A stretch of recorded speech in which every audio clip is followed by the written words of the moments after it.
Om Vedanta Siddhanta Nirukti Resha Brahmaiva Jivaham Sakalam Jagatcha Akanda Rupa Stiti Reva Moksho Brahmadvitiye Shrutaya Pramanam.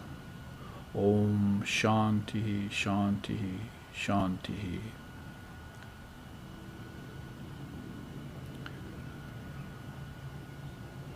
It is the apt and final conclusion of the Vedanta that all is Brahman. Time, space, living beings and the world, living in constant recognition of this fact, is what is called enlightenment. Brahman is pure and perfect, and one without a second. And the revealed scriptures are the sure and certain proof of this fact. Om peace, peace, peace.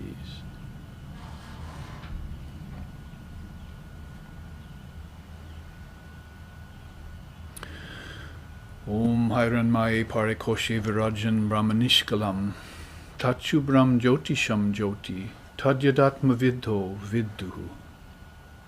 Om Shanti Shanti Shanti. Shining like burnished gold, highest and deepest, the core intelligence of living beings, partless and indivisible, free of any taint, the essence of everything which all beings seek, either knowingly or unknowingly, there shines Brahman. It is that which the Guru teaches. It is that which the wise ones exult in. Om peace, peace, peace.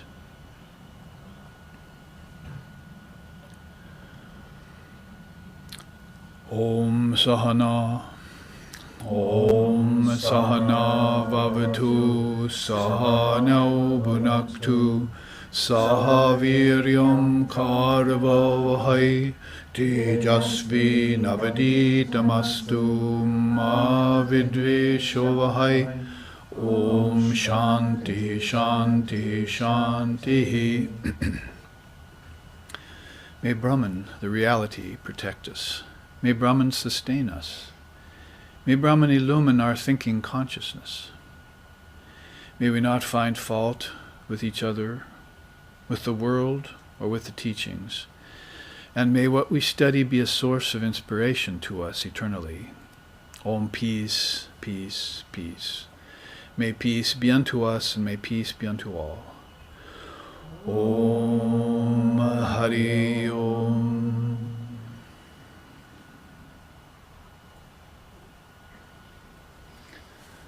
It is that auspicious time when we meet for teachings in SRV Loka. Loka means a atmosphere or a place or a time. And we study the Dharma when we meet like that. It's very beneficial, and of course it's a good thing for all of us that for 20 years now SRV has been giving out these teachings, which we received from the Swamis of India mostly, and of course our own readings early on of the scriptures of India, but it all has to do with Mother India. And it's called sometimes, and by some people, Sanatana Dharma. The best connotation for that expression is eternal path, eternal religion. And of course Indian philosophy is mixed in with religion. They check each other like the two wings of a bird. We were saying religion alone can sometimes go the sentimental route, and wisdom alone can sometimes get a little sterile, maybe even be subject to fundamentalism after the rolling on of ages and yugas and so forth, and even centuries, as we know by religions such as Buddhism and Christianity and Hinduism, that they had peaks and declines. And this Sanatana Dharma, or maybe a better expression for it nowadays that Vivekananda brought to the West, would be called Advaita Vedanta. And that is the non-dual strand that runs through and coalesces and and keeps together all the different darshanas. Not only just the darshanas like worshippers of Shiva, worshippers of Vishnu, worshippers of Divine Mother, and worshippers of Ganesha, and the Sankhya yogis and Buddhists and so forth, because they're all aware of that non-dual tenet, and they all espouse it in their religious preferences and approaches. But also all the religions of the world, I think, are woven together by that non-dual strand. You can see, although India did concentrate on non-duality from the get-go, those two great pillars being, number one, the soul is birthless, deathless, eternal, without beginning and end, and so beyond time and all of that. So that means Ajati-vada, as Krishna would teach it in the Gita. Ajati, no birth for the soul. So that's one of the great things we ponder to help us remember here in what they call relativity, or what we call Maya, or samsara, if we're not in knowledge of this non-dual premise that's there.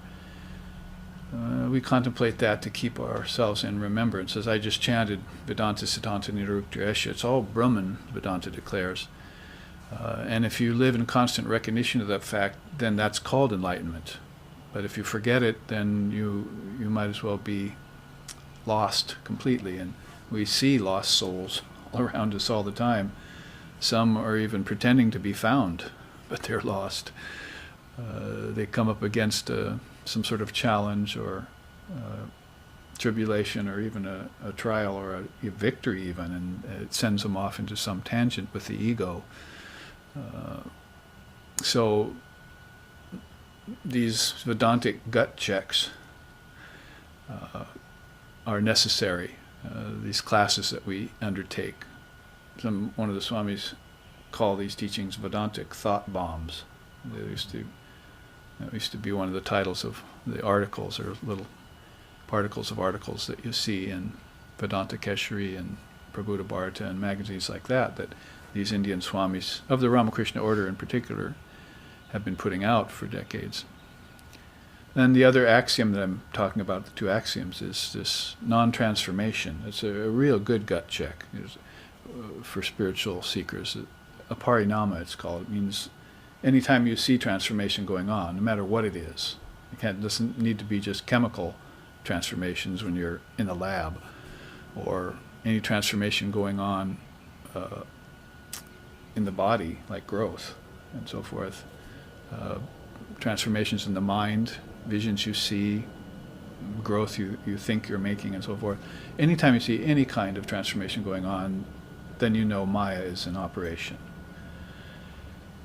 Brahman only comes forth in the changeless atmosphere. It epitomizes the changelessness of things, beyond all things, rather. And so everything that goes through change and transformation, that's one of the axioms of Vedanta, Advaita Vedanta. Then you know you're suspect. It's suspect. So you suspect it. And you back off from it and detach from it right away. It changes. So it's the same with your children. If they're growing up, you don't teach them that you're growing. You teach them that the Atman is birthless and deathless and changeless. That's what you teach them, because that's going to stand them in good stead when the final transformation called death comes. And you have to prepare them for that. As a parent, that's your responsibility, to prepare them for the harsh realities of relativity. And if you don't, and your culture doesn't, like American culture, no teachings anywhere in education about spiritual things. And so we're up a creek without a paddle, you see, when it comes to hard times. We haven't learned the art of renunciation. We don't know detachment very well. And we run away and shy away from death.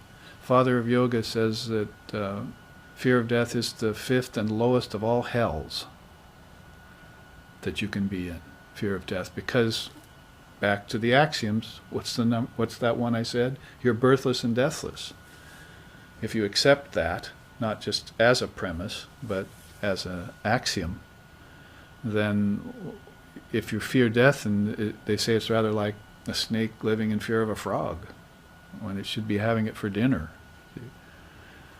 So in other words, you're the condiment for death, instead of death being a condiment for you. You see, death is a transition, isn't it? It's a transformation. So it must be in Maya, if you follow the axioms. See, it's a change. So it must not be real, absolutely real. Anything that changes, absolutely, I don't accept it. I only accept the birthless, deathless, changeless Atman as reality. That one who has known the Atman as the only reality, what can thwart them? What can make them fear? What can make them doubt? For what do you seek for everywhere around the world if you've known the birthless, deathless Atman? To be in you, to be stationary, to be changeless, to be motionless.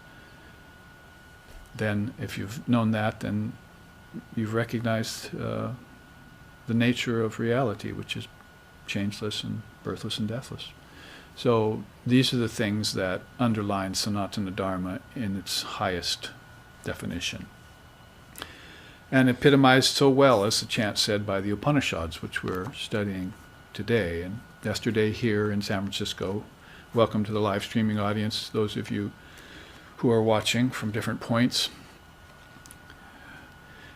Yesterday, as you remember, we went through pretty much in depth the slokas 17, 18, and 19 of chapter 4. San Francisco is still trying to finish up the Shvetashvatara Upanishad. Portland Sangha has gone on to the Taittiriya Upanishad, which is waiting for you when we finish this. In other words, this is just an ongoing, call it an exercise if you want, for Westerners. It's a way of engaging in scriptures that come from another culture and from another time, thousands and thousands of years before Christ.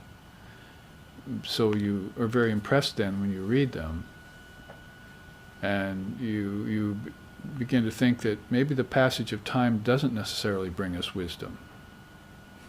Maybe it brings us ignorance. See, maybe wisdom gets covered by the passage of time. If we look further enough back, 5,000 years BC, to the Taittiriya Upanishad and the Shvetashvatara Upanishads, and then we find out that they were much more wise than the disciples of Jesus, who were just fishermen.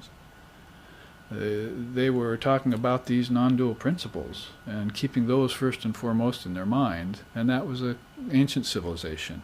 See, I don't even like to use the expression cradle of civilization, because cradle makes it sound like an infant. But they don't call these scriptures old or young. They call them timeless, because that's in accord with the two axioms, right? It's birthless, it's deathless, it's timeless. It's spaceless too. And now, are we so wise when we're so preoccupied with physical space, with matter? Does that make us wise? Are scientists wise? They knew that there were 4 other kinds of space within them, and they meditated on these kinds of space. The space of prana. Do you don't think Christ knew about that? He said, man does not live by bread alone. So you don't live here in the physical world only. You live in your dreams. You live in deep sleep, beyond form, and you live in Brahman. Actually, that's the only place you really live. It's called eternal life. And Christ knew about that too. And he wanted to make the people of the day fishers of men, so they would come, and he was a rabbi. He was a teacher in Judaism. Christianity hadn't been born yet, see. But the Vedas were thousands of years old still, and timeless. It's very possible and probable, really, that Christ drew from his teachings, and other great souls drew from these teachings, which had established themselves on those pillars. And those pillars weren't driven into the bedrock of the human mind at any point in time. We came upon them and discovered them as human beings. They're a part of Ishvara, they're a part of the firstborn soul. And that's what the slokas are telling us here. In fact, the ones we're coming up to are very explicit about it. We took some of them yesterday.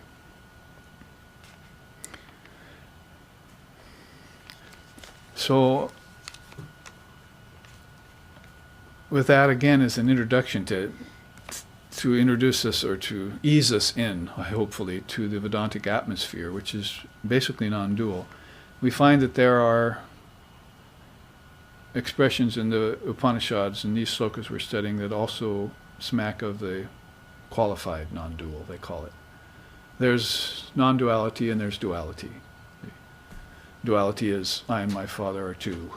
See, God is in heaven, I'm here. No, never the twain shall meet. There's a relationship, which is good, and that's good for the dualist, you see. Vivekananda used to say that. He used to say, this idea that God is separate from mankind is true if you're a dualist. But if you're a non-dualist, it's a bondage.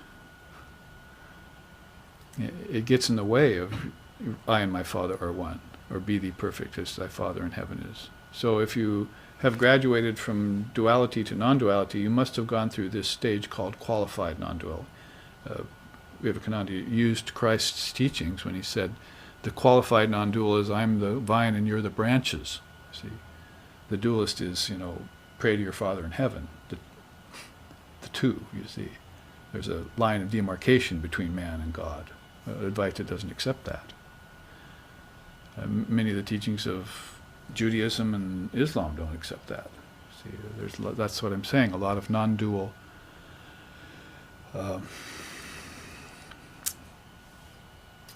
atmosphere and truth understated in these religions of the world, but they're underscored in Vedanta. See? Difference understated, underscored. They're brought out in Vedanta. That's Advaita Vedanta, you see. And Swami Vivekananda has brought that to us in America and in Europe, in England and so forth, in 1893 and again in early 1900s. He came here twice.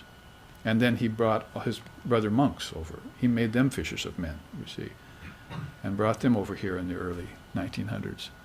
This is around, the time of the First World's Fair when he arrived on the scene, when Nikola Tesla and other people were, making their inventions and their discoveries. And he met some of them. It was on historical record. You can look that up, 1893. So this non-duality, we call it, or Advaita Vedanta, gets underscored in India and has been for thousands of years. You can't pick up any scripture, even the secondary scriptures of India, without feeling it heavily present in there, you see. So the Upanishads have then a penchant for non-duality, but they also mix in this qualified non-dual atmosphere. That's evident in these slokas at the end of chapter 4, where they're talking first about Brahman and then about Brahma. They're talking about the birthless, deathless Brahman and then about the firstborn. See, birthless, deathless Brahman gave rise to the firstborn. That's Lord Brahma. So you have this distinction between Brahman, the nameless, formless reality, which is never found in a form, and then Lord Brahma, who's the firstborn, the golden child. Sometimes they call him Hiranyagarbha, the cosmic egg. You see, he gives rise to everything. And as he does, then Vishnu sustains it. There's an energy of sustenance. You don't have to believe in deities or, I don't see why you don't, because you're a deity. See, you're walking around on two legs. You're God walking around on two legs. So if you don't believe in yourself, fine, don't believe in the gods and goddesses. But the gods and goddesses are just like you. Vivekananda called them big men and big women. They exist inside of you, is the point. Sure, you don't have to believe them if you go looking outside and trying to find a god and goddess somewhere. You're going to be hard put to find an 8-armed person walking around, you see. But that's symbolic of how many powers God's had. All these arms, all these hands, all these fingers, all these eyes, all these ears, all these mouths. You know what I'm referring to, that chapter in the Bhagavad Gita, Vishvarupa Darshanam, where Krishna says, I'll show you, Arjuna, my cosmic form. And he appeared in front of Arjuna. His form took on this. Arjuna got what Sri Ramakrishna called love eyes and love ears. See? He said, you can't see me with those senses, Arjuna. I'll have to transform you, as it were. You see, I'll put my hand on you. The laying on of hands in Hinduism is not just for healing, it's for revelation.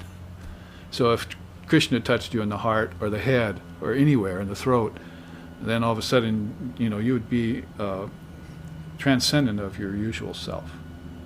It's called samadhi, and you saw Ramakrishna go into it quite often in his life. But beings are so attached to their senses, and they believe so much the senses, what they perceive through the senses is real, that they're not going to abandon the senses for anything. Besides, the senses have their objects, and the objects bring pleasure, you see. So why should the worldly person want to leave pleasure? There's only one reason, because pain comes with pleasure. But those people who don't know that cling to pleasure, and they cling to life. And that's that fifth hell we just talked about, fear of death. Clinging to life, fear of death is the same thing. You should be letting everything flow through you and then letting it go and taking it on again. See?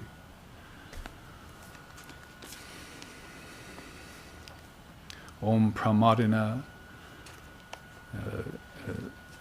beautiful slokas out of the Sandeha Kim Karishyani Vrittiman Prapadyante Vilyante Buddhischa Yata Jale.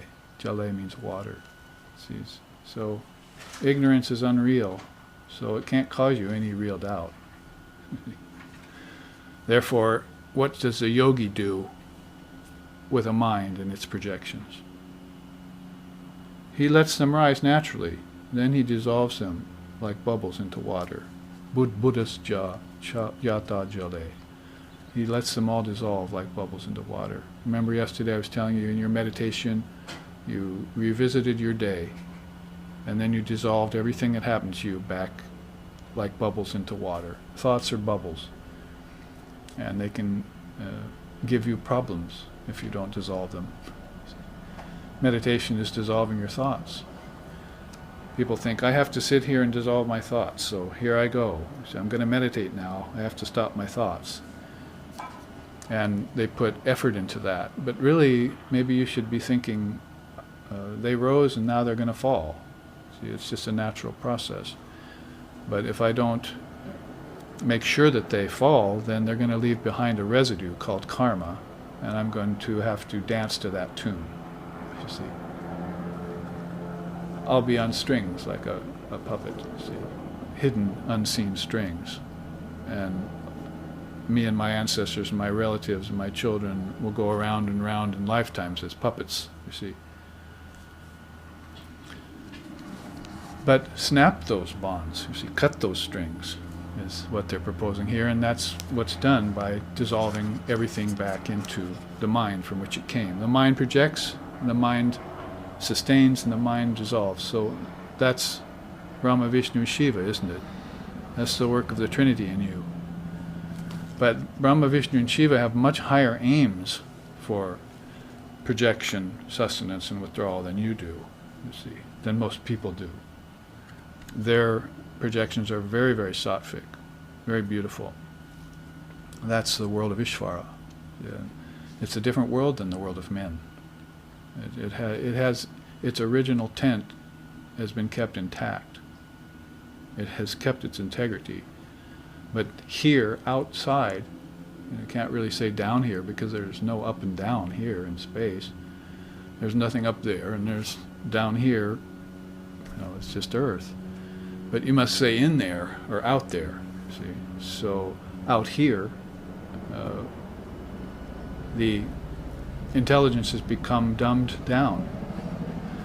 It's become dimmed by the senses, and the senses dim it further by looking at the objects. And the objects are about as far out as you can go. You can't really go further out than that. It's called insentient or inanimate. See?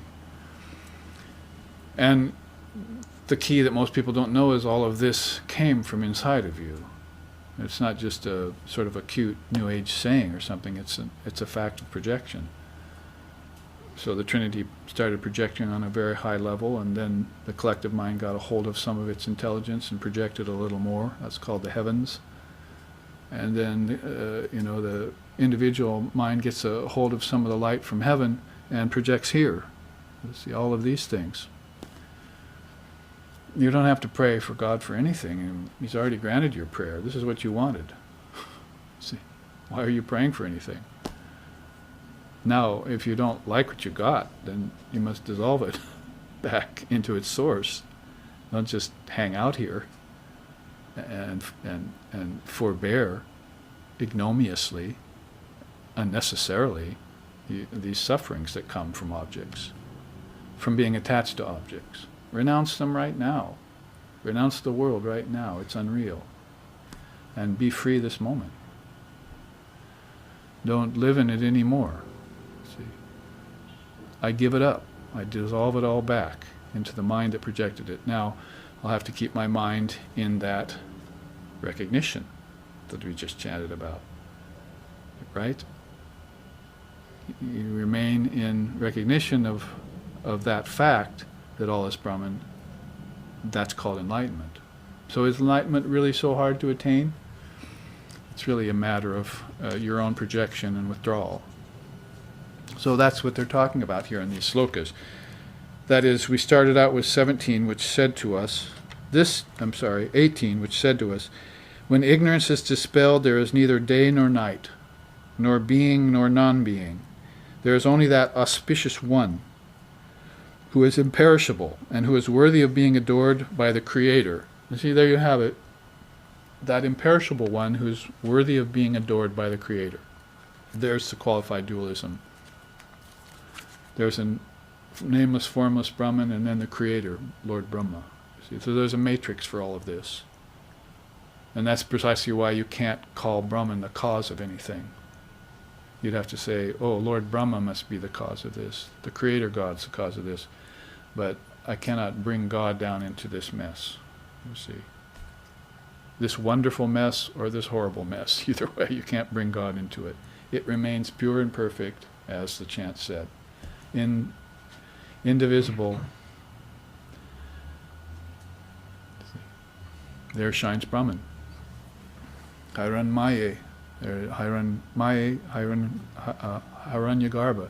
Very similar words. There it shines, you see. In its own light. Self-effulgent like a sun. Not shining by any other light like a moon does, but self-effulgent. See?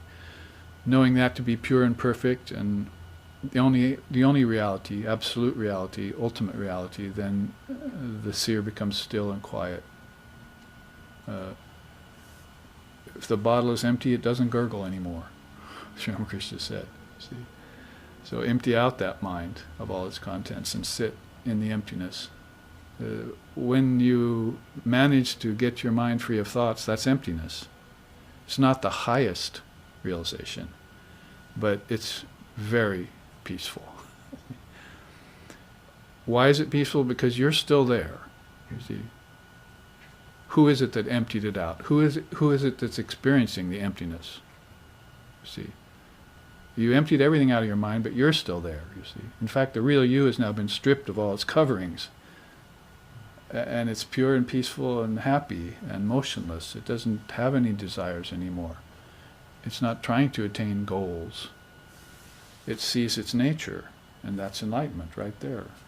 They've tried to explain it in so many different ways in Zen Buddhism and Advaita Vedanta and Tibet and these rare and singular countries that have focused on spiritual truths and have left the world alone. The world will go on by itself. People think, oh, I have to operate the world or control nature. It's doing fine on its own, leave it alone. In fact, Swami Vivekananda made a beautiful statement. He said, the only way to prove that you're not matter is to leave matter alone. So you're going to have to detach from all things, because all things are Maya. They're change, and they have a birth and death, and they pass in time. It's that simple, really.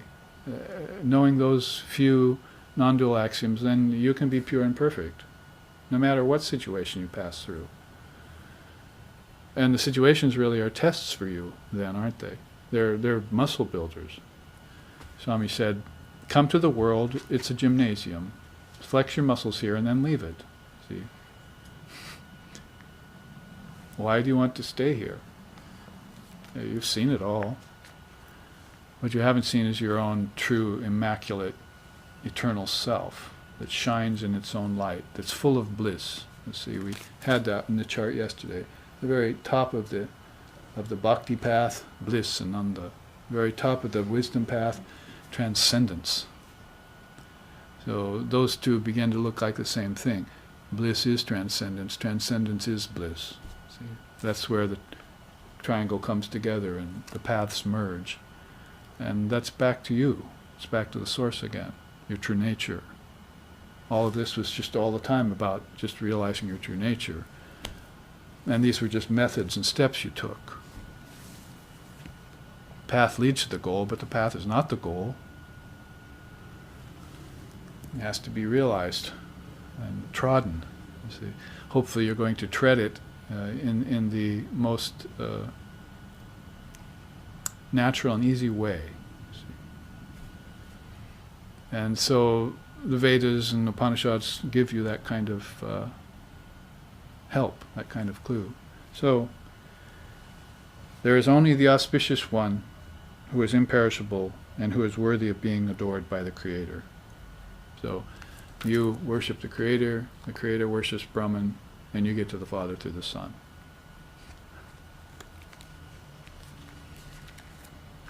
The next sloka we can read 19. No one can grasp that reality above, across, or in the middle. There is none equal to that one whose name is great glory. Mahima, it would be the Sanskrit for that. Great glory. That's why I put this chart up, and we usually put this chart up to inspect it as an example of all the different channels that are running through you. See? Nerves. We think of them as nerves, but we're only thinking of our physical anatomy when we think of them as nerves. There's a Sanskrit word, and here's where we fall flat in English or any other language that's not so ancient as Sanskrit and whose culture hasn't concentrated on inward things, is that these nerves that are running through us by the thousands are just an external template that symbolize an internal body that has millions and millions of other nerves. That's why these chants here, you see. I culled a few of them out. Let me just run them by you here.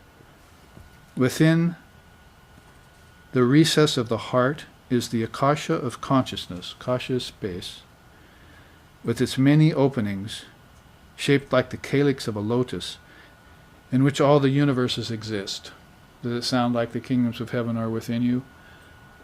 You know, thousands of years before Christ said that, the rishis were saying that. See? And they had explored it inside with their consciousness. In the depths of the heart, they say. See, in the recesses of the heart. Not the anatomical heart only, you'll find, or not the emotional heart, which has its problems, but in the Atman, the real heart of humanity. So bathe in that most sacred confluence of holy rivers found within the precious human body where the three spiritual nerve channels meet.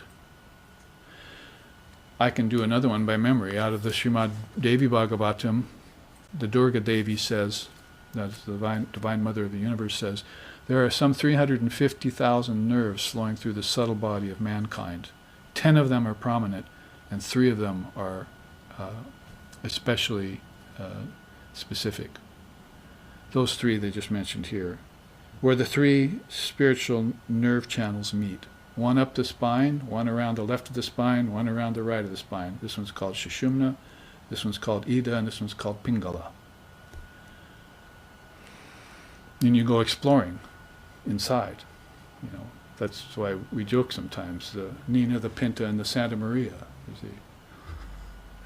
Columbus went exploring on the outer nadis, you see. We explore in the outer nadis. And when we go into space, we're not going into inner space. We're going into outer space, right? So if we send rockets out there, we're exploring the outer nadis, the outer channels. But these inner channels, 3 of them, Ida, Pingala, and Sushumna, carry Kundalini Shakti, carry this divine energy. And this takes you into deep sleep tonight, takes you into dream. It takes you into enlightenment. It takes you to death at the end of your life. This is where souls go. And India has known this for thousands of years. That's why you don't go to India and propose a question to them like, does God exist or not exist? They'll say, well, long ago we knew that God is existence. We put the whole question to death long ago. You can't question the existence of your own existence. What kind of a fool would you be? So, from time out of mind, they've known this immortal Brahman, see, and meditated on it, and taken it everywhere with them on these journeys, which are like dreams, you see, that you're taking. Ramana Maharshi said, this is one dream you're taking right here. This is dream number 2, probably. And your dreaming state tonight is dream number 1, because your dreaming state tonight came before this. See, you don't know that yet, but if you were to dissolve the waking state, you dissolve it into the dreaming state, and you'd find your subtle body there, and you'd find your gross body out here. Then you dissolve those 2 into your causal state, and you're in your deep sleep state, and that's where everything went formless, and you were very happy. You were very peaceful, and to be formless. You see. No more form to worry about. No more waking up and falling asleep. No more stomach aches. No more headaches. No more families. No more karma from families.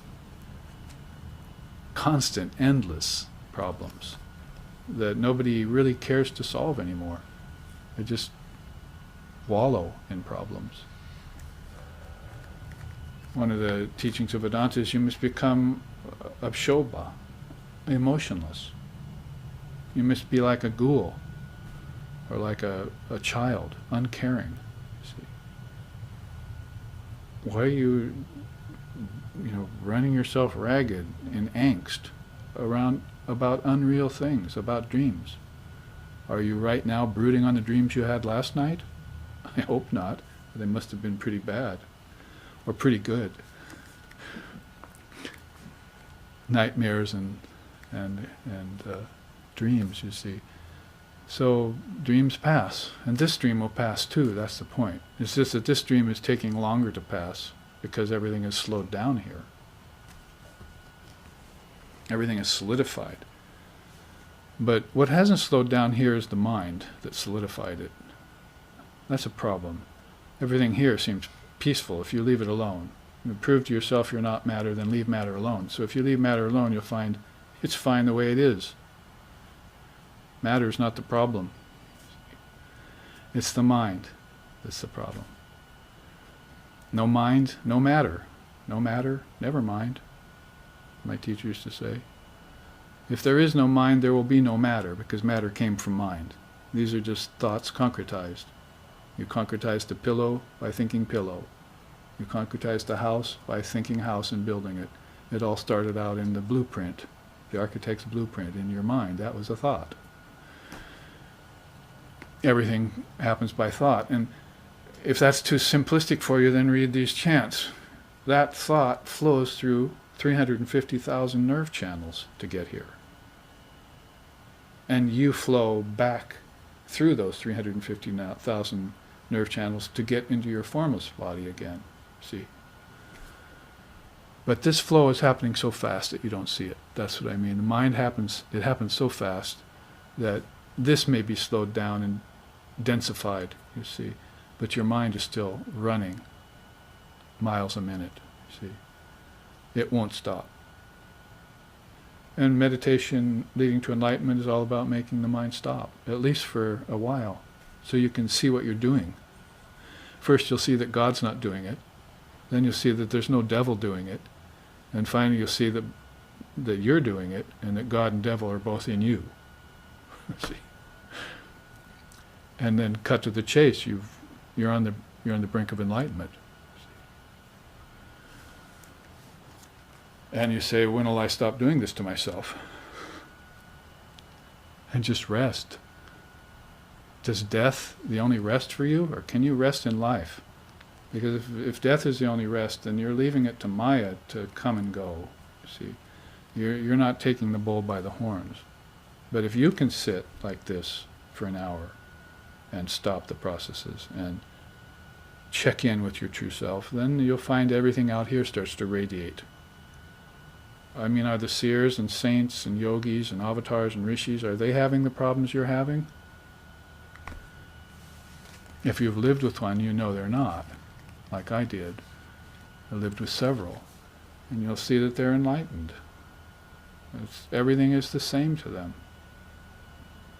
But you're looking at that and saying, "Oh, that's too boring. I don't want everything to be the same. I want to dream. I want to fantasize. I want to imagine. I want to project forms at thousands of miles a minute, and then forget completely that I was the projector." You see. And forget the ultimate projector here, Brahman. I want to forget him too. See? Brahma, I'm sorry, Lord Brahma. Forget that ultimate projector. So I have no relationship anymore with the gods within me, the deities. I don't believe in them. I only believe in what the senses show me. You see? That's how much I've dumbed down my intelligence.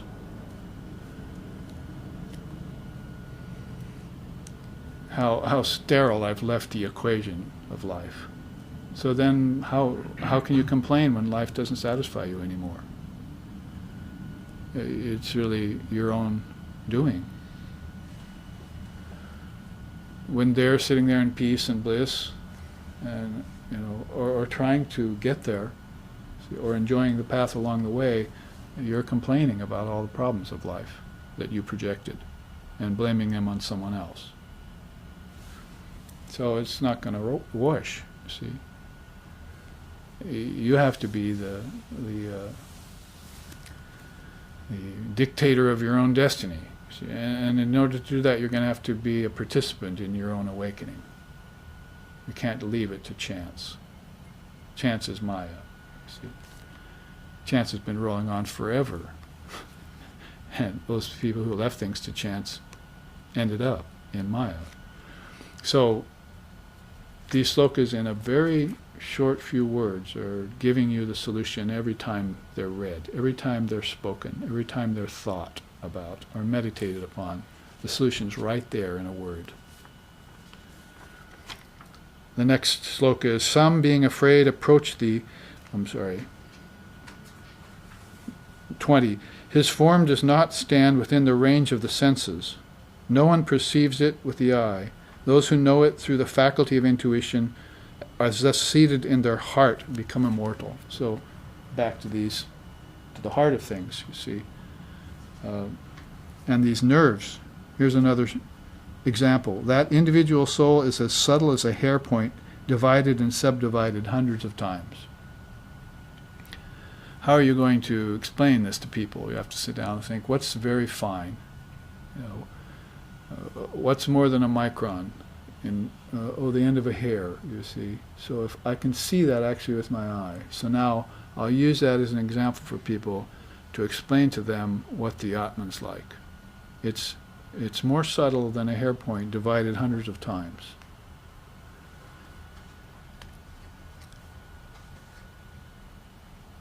In the heart dwells the Atman. There are 101 nerves centered there, and each of those 100 more exist, and each of these branch into 72,000 others.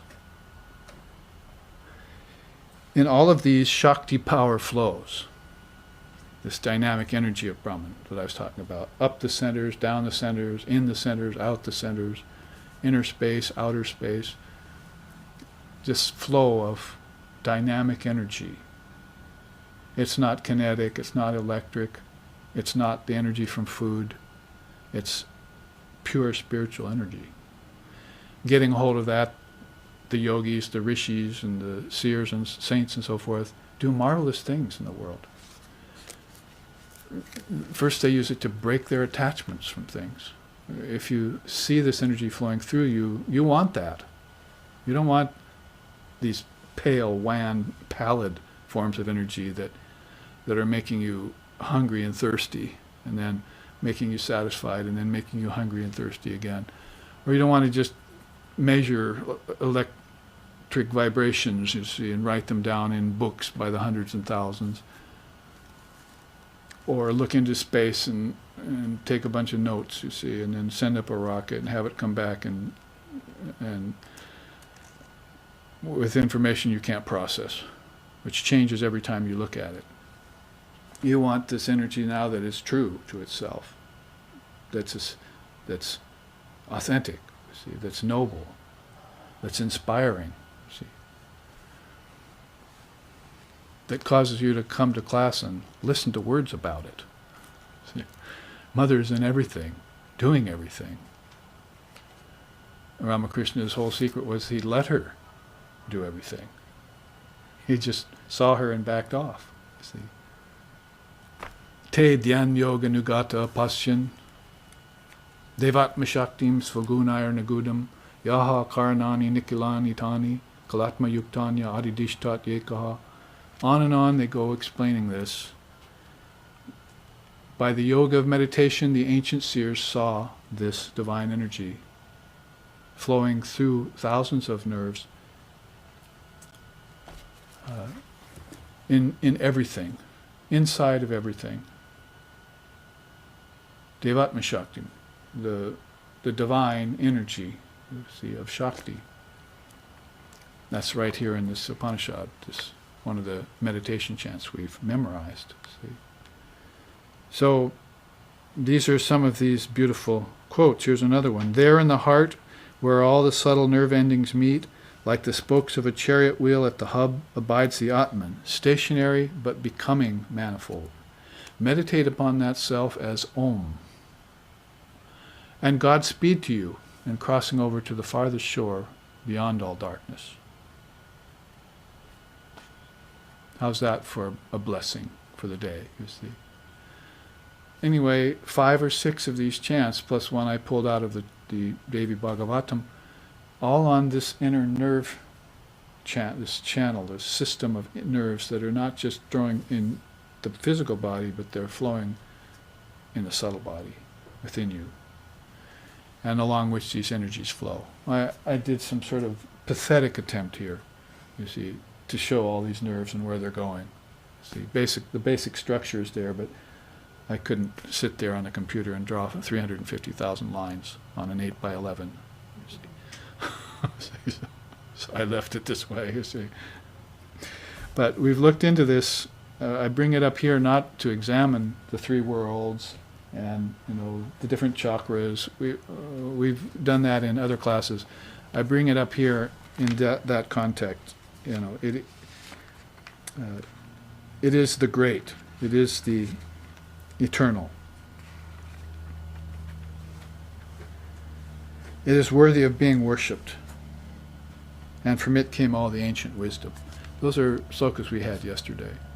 So these 2 charts I use for slokas 17, 18, 19, and 20 in chapter 4. And then there are 3 more slokas here in this chapter, and we're finished. And they have to do with Shiva. Now, he's talked about Lord Brahma in this qualified non-dual vein. Now he goes on to say, some, being afraid, approach thee, thinking that thou art the unborn. O Rudra, deign to protect me with that benevolent face of thine. Rudra is a terrible form of Shiva. Terrible here means not, necessarily angry and destructive, but destructive of your impurities. You see, chase the bats out of the belfry. You see, the devils out of the basement. You ask Shiva into your life, Rudra into your life, and then you're asking for purification. Basically, you want these things gone and gone for good. So you call on Shiva. So here the rishis call on Shiva. Some approach thee being afraid, and they know you to be the unborn one. See, O Rudra, protect me with thy benevolent face. So and that's that beneficent face that Shiva has, but wrathful doings. You see, when it comes to ignorance, and impediments can level the playing field if you ask them into your heart. Again, you're asking the energy of Shiva to come to you, not necessarily some fellow with 4 arms, you see, but the energy of Shiva to destroy these impediments once and for all. And particularly beneficial if Shiva happens to be your Ishtam. See? Now, in Ramakrishna Loka, that is, we're all devotees of Sri Ramakrishna and Holy Mother, Sri Sharda Devi, and Swami Vivekananda, then you pretty much have, in this day and age, all these gods and goddesses centered in Sri Ramakrishna, because he meditated upon them all, realized them all. And so he's called Sarva Deva Devi Swarupaya. He's the essence of all gods and goddesses now. So he's made it in this age very easy to gather this bouquet of flowers in you. You see, these different gods and goddesses. He often said that himself. I've gathered, the flowers of the different religions and deities together into one bouquet, and then I offered it to the Divine Mother Kali, and she was pleased, you see. And then she freed me, you see. This Devatma Shakti that's running through us all. He got aware of that, and then she took him over. She co-opted him, you see, and then used him for her purposes. So that's Sri Ramakrishna's secret, is total egolessness and 100% commitment and surrender to Divine Mother, his Ishtam. In the meantime, he had all these different practices going on with these different deities, like Shiva. And therefore, all these gods and goddesses came to be known to be in him. And he was the exemplar of their presence in this day and age. These are ancient goddesses and gods, right? So how do we understand them today? Are they no longer applicable to us? Well, then a Ramakrishna has to come along and coalesce them all into one grand realization and realize them in samadhis of different kinds, and then make them more accessible to you. See? They don't have to be ancient. They can be timeless. See? And so therefore, as we say, there's no such thing as a foreign religion. All religion is indigenous to your soul. So now you can find all the deities for all the religions gathered there in Sri Ramakrishna Paramahamsa. Om Shtapakaya Chatarmasya Sarva Dharma Swarupine Avatara Varishtaya Ramakrishnaya Te Namaha, as Vivekananda wrote about him. He's steady in the Dharma. He's the essence of all Dharmas. And he's the most recent and current coalescence of the best of all avatars. Avatara Varishtaya. So in that way, he contains Shiva within him. We were chanting the Ramakrishna Chalisa last night. Remember that? We were all singing it together, those who came to puja for his birthday last night. And so we were singing Jaya Shri Ramakrishna Bhagavan Karunamaya Jaya Kripa Nidana Jaya Shri Ramakrishna Bhagavan Karunamaya Jaya Kripa Nidana Jaya Shri Ramakrishna Bhagavan Karunamaya Jaya Kripa Nidana Jaya Shri Ramakrishna Bhagavan Karunamaya Jaya Kripa Nidana Jaya Shri Ramakrishna Bhagavan Karunamaya Jaya Kripa Nidana. Jaya Shri Ramakrishna Bhagavana, victory to you, the Lord, Bhagavan. Karunamaya, full of compassion. Jaya, victorious. Kripa Nidana, full of grace. Just one beautiful mantra like that. And then 40 verses called Chalisa on his life, how he was born to Kshudiram and Chandramani and his parents, and how they had visions before he was born. Kshudiram in Gaya, where Buddha taught, you see, had a vision of Vishnu there, and Vishnu said, I'm going to be born as your son. And his father said, I'm not worthy. You see, basically the 3-word mantra of the West. I'm not worthy. And then at the same time, Chudiram was having that vision. Chandramani was back at home, you see, the birthplace of Ramakrishna, called Kamarpukur, and she was having a vision of Shiva in the temple. She went there to pray, and all of a sudden the light comes out of the image of Shiva that she was worshipping and enters into her body, you see, and later finds herself to be with child. So same time he's having his vision of Vishnu saying, I'm going to be born to you, she's having her vision of Shiva. And then when Ramakrishna is born, as the Chalisa was saying, he crawls as a baby into the hearth, and the mother looks away for a while and comes back and she's not there, and he's crawled over into the hearth and he's smeared with ashes. This naked baby is smeared with ashes. That's an emblem for Shiva. He covers himself in ashes. This is the contemporary manger scene, you see. If you're a Hindu, you see. If you had a preoccupation with neon lights like the Westerners do in India, then you'd go around and you'd see little scenes of little babies crawling, covered with ash, and parents standing there. And that would be on every lawn. See, although the lawn isn't real popular in India, you might have noticed. Not much space there. Anyway, with that said, as a sort of preamble to Lord Shiva, we find that this sloka is propitiating Lord Shiva. And it goes on, the next sloka, 22, injure us not in respect of children, grandchildren, and life, nor in respect of cows and horses. Do not destroy our heroes in thy anger, O Rudra. We invoke thee always with offerings, and that ends chapter 4. So the whole chapter has been, as I read it to you yesterday, right? I read you the first 17 slokas, or 16 slokas. Then we studied 17, 18, 19 in accord with those two charts I just showed you, the death of ignorance and the nadis and lokas.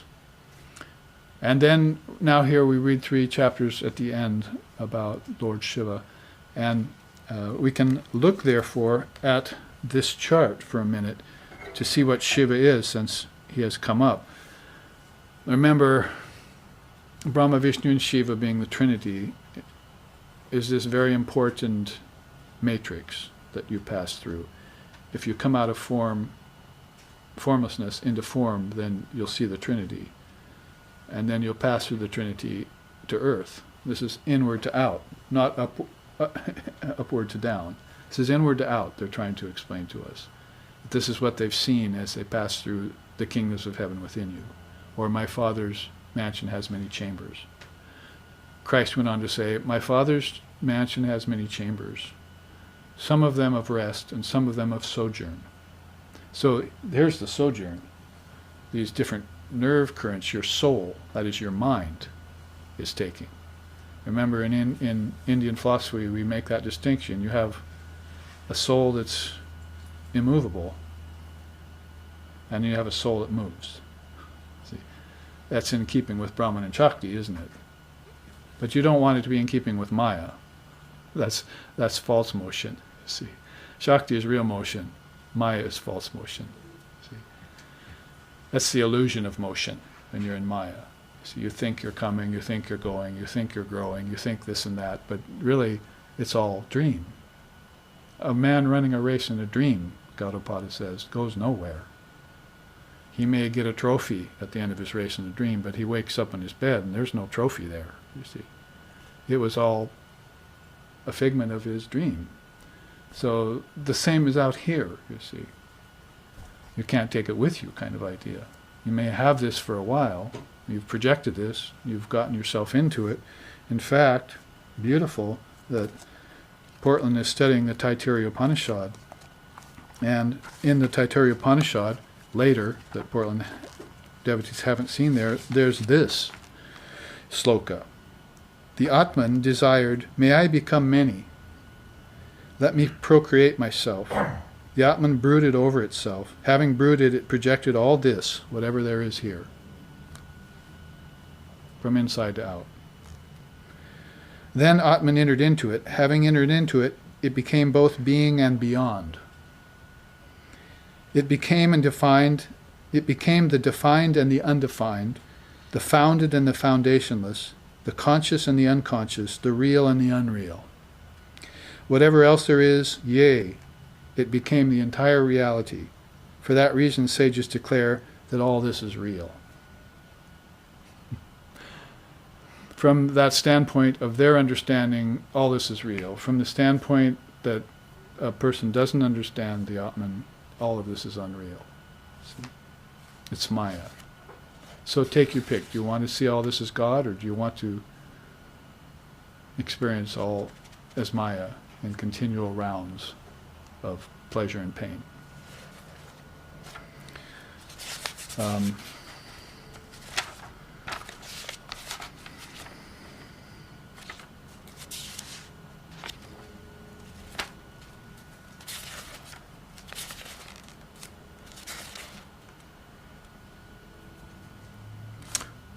In accordance with the sloka we just read, in the Taittiriya Upanishad again, in the beginning there was indeed non-being.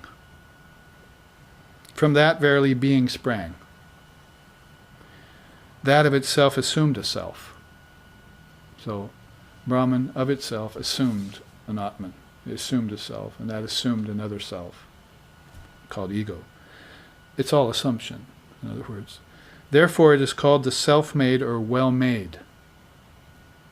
It truly is the flavor which is the essence of existence.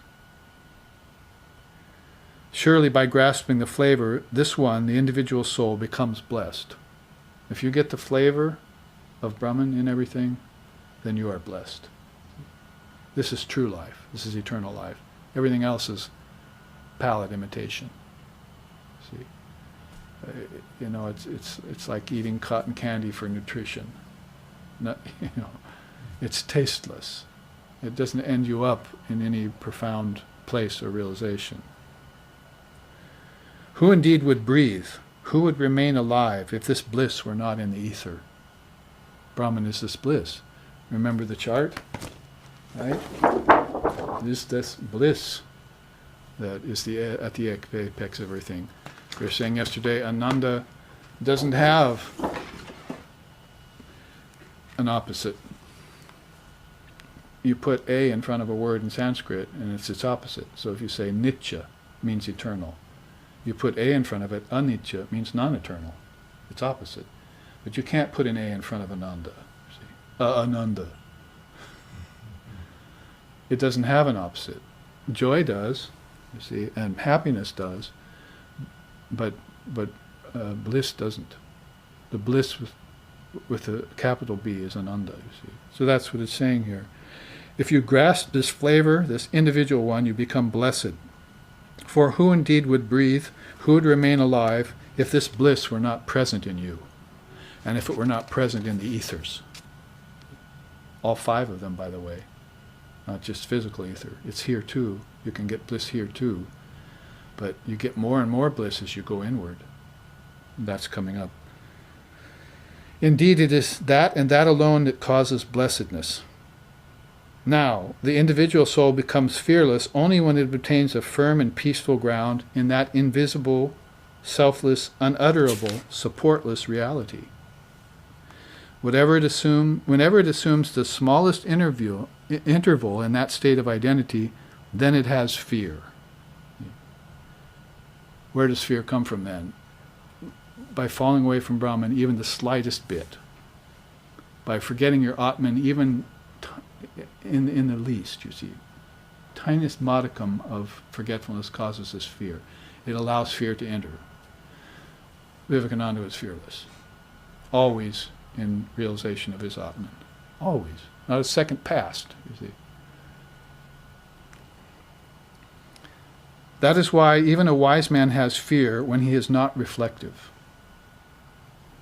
Someone said to me yesterday, "Oh, I spent a couple months looking for a job, and all that time I was really worried." I said, "Why did you do that? That was your chance to study the Dharma. You didn't have a job. You had time, and you spent it brooding? What's wrong with you? You could have had 2 months of bliss and peace Instead, you're worrying about a stupid job. Mother didn't want you to have a job at that time. She took away your job so you would have this time to practice the Dharma. If you keep your mind on the Dharma all the time, nothing else gets in. Nothing will bother you. You'll be perfectly reflective. That is why even a wise man has fear when he is not reflective. See? You must be a full-time contemplative of yourself. You must be a great admirer of yourself, of your true self. I hope you all know I'm not talking about the ego self, not the anatman. I'm talking about the Atman here. There is this memorial verse about it. I'm sorry I've switched you to a class on the Taittiriya Upanishad now from the Shvetashvatara Upanishad, but you're going to want to hear this about bliss. And if the Portlanders are watching, just pretend like you're not. Just plug your ears for a minute. See, these slokas are coming for you. This is an assessment of bliss according to the Upanishads. Let it be supposed that there is a youth, a noble youth, in the prime of age, most swift and alert, perfectly whole and resolute, most vigorous and of good learning, and that to him belongs the entire earth laden with all riches. Then we have in him one measure of human joy. 100 such units of human joy make up a single unit of joy, which is the human genai, which they possess. A sage full of revelation and free from all cravings also possesses the same joy. 100 of such units of joy of the sage, which the sage possesses, makes the joy of the heavenly genai. 100 such units of joy, which is heavenly genai possess, make the joy of the manes. Those are the demigods, who inhabit the long-enduring world. 100 units of joy, which the manes inhabit in the long-enduring world possess, make the joy of those gods who are so by birth in the ajna heaven. So the gods. Hear what they're saying here. This perfect man enjoys, a unit of pure joy, bliss. But then you go to the sage, or the realm of the celestials, you might say, and they possess 100 of those units of joy that the young man had. And then you go to the realm of the demigods, and they possess 100 of those units that the celestial had. Then you go to the next realm, inward, kingdoms of heaven within you, and you find that the gods enjoy 100 units of what the demigod possesses. It doesn't stop there. 100 such units of joy which the gods possess make the joy of those who have become gods by the force of their deeds. 100 such units of joy which those gods who have become pure by their deeds, for it also happens that a man attains to Godhead by his own deeds, make the joy of the highest gods. 100 such units of joy of the highest gods make the joy of Indra, the Lord of gods. So Indra has huge amounts of bliss. See? This is what we were starting to say, about how everything increases exponentially as you go inside. The kingdoms of heaven, the finer the bodies become, the finer the worlds become, the more bliss there is, till you get to Lord Brahma. Of course, I'm jumping the game here. So you've gotten to Indra, who is the god of gods, but he's presided over by the Trinity. 100 such units of Indra's joys make up the joy of Brihaspati. Brihaspati is the teacher of the gods. He's actually human. So this is what they said earlier. It so happens that some humans become enlightened and realized by their deeds. So this level we were talking about of austerity and self-effort and attainment was realized by Brihaspati when he was a soul. And now it's so qualified him as to be a teacher of the gods. So he has hundreds and hundreds of units of bliss. 100 of his units of bliss belongs to Lord Brahma, the creator God. So at the level of the Trinity, then you've got one measure of bliss of the pure man, the young man. Then 100 of his go to the celestials, to a celestial. And then 100 units of that joy go to the demigod. 100 units of that joy more go to the god. 100 more units go to Indra, and 100 more of Indra's units go to Lord Brahma. And that's their definition of bliss in the Upanishads, you see. Come on in, and you may duck the camera, unless you want to have a cameo appearance, a camera appearance.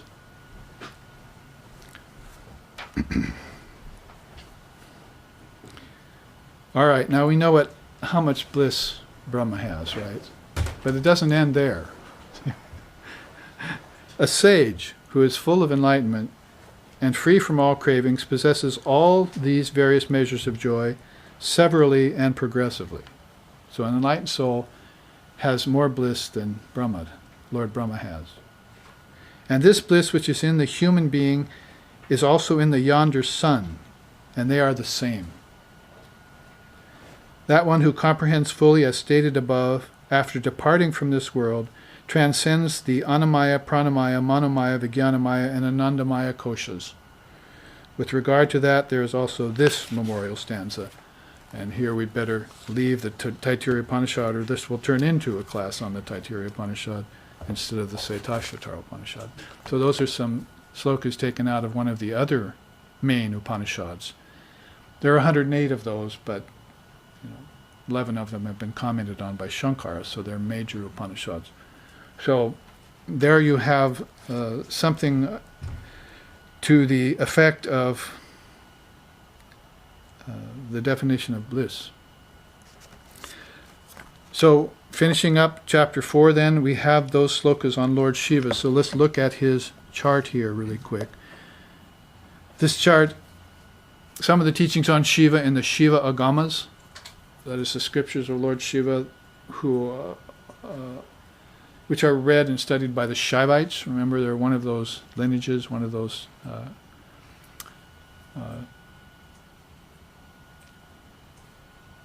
sects, you might call them. It's not the best word in English. Sometimes you grasp around for words that are better used in Sanskrit, but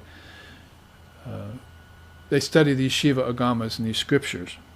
And it says here in one of the teachings, Shiva has 2 Shaktis, 4 padas, and 5 functions. So the quote opening up here, the relationship between Shiva and Shakti goes beyond all types of characterizations. It is a mystery realizable in the light of self-expression as consciousness. So one's going to have to study their own consciousness, that is, get some distance from the world and from material things and inanimate objects and senses and their attachment to them, and take a look at their consciousness that is doing the looking. You see, you have to examine your own consciousness. So if you could take sesame seed oil out of a sesame seed, you see, they say it's very difficult to do. You have to gather a bunch of seeds and invent a press and press it to get just a few drops. And then you'll know what it is. So in that way, that's how hard it is to examine your own consciousness. It's not given to most people because they're operating through the senses. Their consciousness is going outward through the senses, and the senses are defective.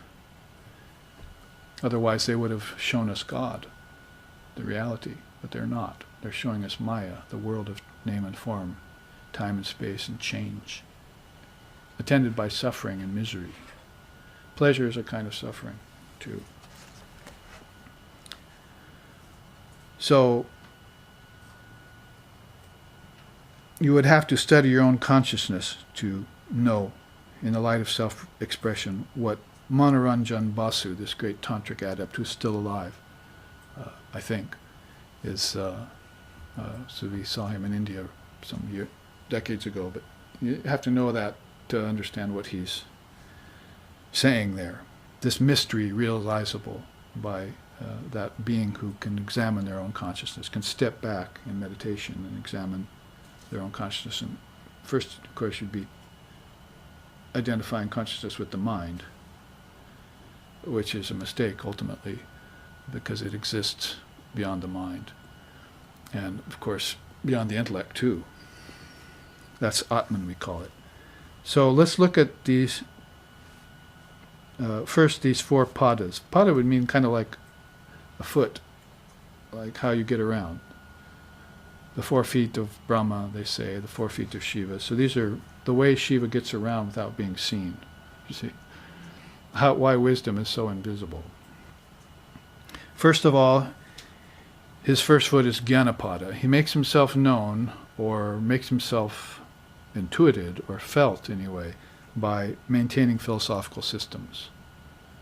Shaivism is the system attached most to him, those who worship him as their Ishtam, Lord Shiva. But he also maintains all other systems, Vedanta, Tantra, and Yoga, and Samkhya. So all these systems, Shiva wants to make sure they're kept in the world. And that's one of his functions, is to keep those alive. You wouldn't be sitting here if he didn't, you see. You wouldn't be hearing this wisdom, which is, for all intents and purposes now, esoteric. We want to make it commonplace, but it's esoteric. Not many people know about it. And if they hear it, they're not interested, or they don't believe it. See? They just bypass it, because their senses are focused outward on objects. They're seeking the unreal, not the real. Now, another of his functions is Yoga Pada. So Jnana Pada is maintaining philosophical systems so that we can study them. Yoga Pada is encouraging spiritual disciplines. So we had talks about that yesterday in private meetings with a few of you, about this importance of contemplating, doing austerity, doing self-effort, and attaining something. That's a part of the wisdom path. You make progress that way along the wisdom path. So sometimes we've explained that as you're on the cycle of the world. You see, the grist mill. You're being ground. You see. So you want off that cycle, so you find out about morality. So you get on that circle, you get away from the world, and you start circling on the world of fundamental religion.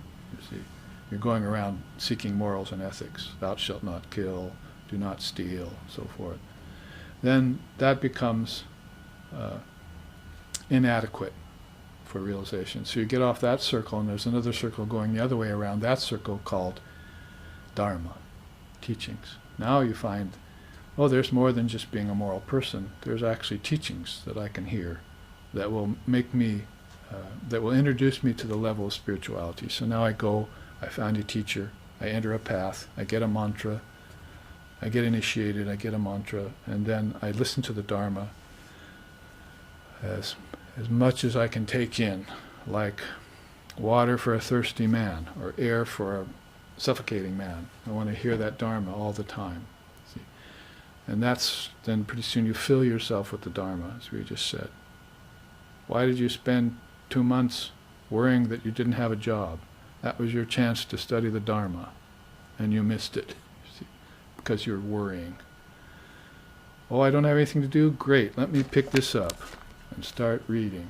You see, let me go and hear it expressed by an authentic teacher. And the job will come. Otherwise, I'm worrying, the job is remaining far away. Keep yourself in the Dharma all the time, even when you have a job or when you don't have a job. Those things pass and change. They're called Maya, changing circumstances, but this is eternal. So shouldn't I fasten myself on the eternal and let the world come and go as it will?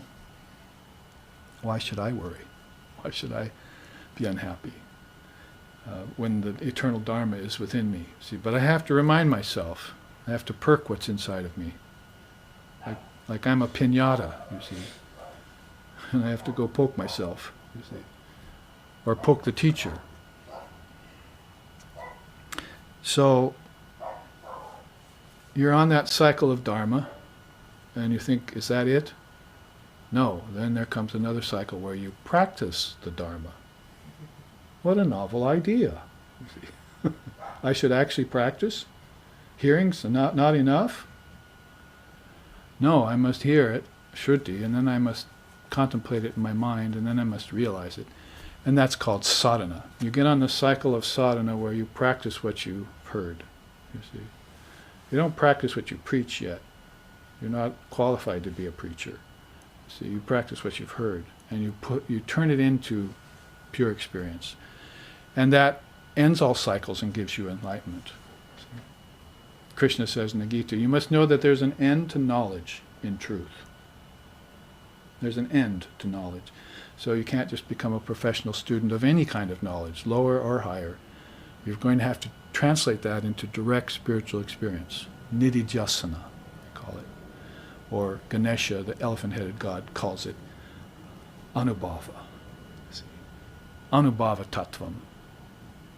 Direct spiritual experience of the tattvas, of the principles, that are eternal principles, that are worthy of being studied. So this is Yogapada. Shiva encourages spiritual disciplines in you. He wants you to hear it, right? So he keeps it there in the form of hearing. Words, pages, books, teachers, temples. But you must turn it into practice. These are the two ways in which Shiva is introducing himself to you, even now, here, in this very life. The third pada is qualification and duties. So you have to qualify yourself for a higher level of realization. If there is an end to knowledge in truth, then I must find truth. See? I cannot be satisfied with anything less than the absolute non-dual truth of the matter. Only that will satisfy me. Other things keep me spinning on these wheels. I mean, then you can also become a professional practitioner, you see. Practice and never attain, you see. That's, again, what's here, isn't it? You get some padyate after you get self-effort, and the self-effort, you get that after you do some austerity. And you contemplate before that. And before that, you hear the scriptures. So it's all one trajectory heading towards transcendence, which is that bliss I was just reading to you about in the Shvetashvatara Upanishad. You don't think there's rewards to the spiritual path? You cannot store up your treasures on earth. You must store them up in heaven, Christ said. See? So this is what you're storing up. It's nothing tactile or sensual or material that you're storing up. Those are not real things. Those came out of your mind as projections. You must dissolve them back into the mind to get the real essence of where they came from, you see. And this is sort of what's examining your consciousness is like. You know the story of Shiva, speaking of Shiva. They called on him when they were in trouble. Who was in trouble? The gods and the asuras. The gods and the asuras always war with each other, the gods and the demigods, because each want what the other has. So you think war is only here on earth? No, there's also war in the heavens.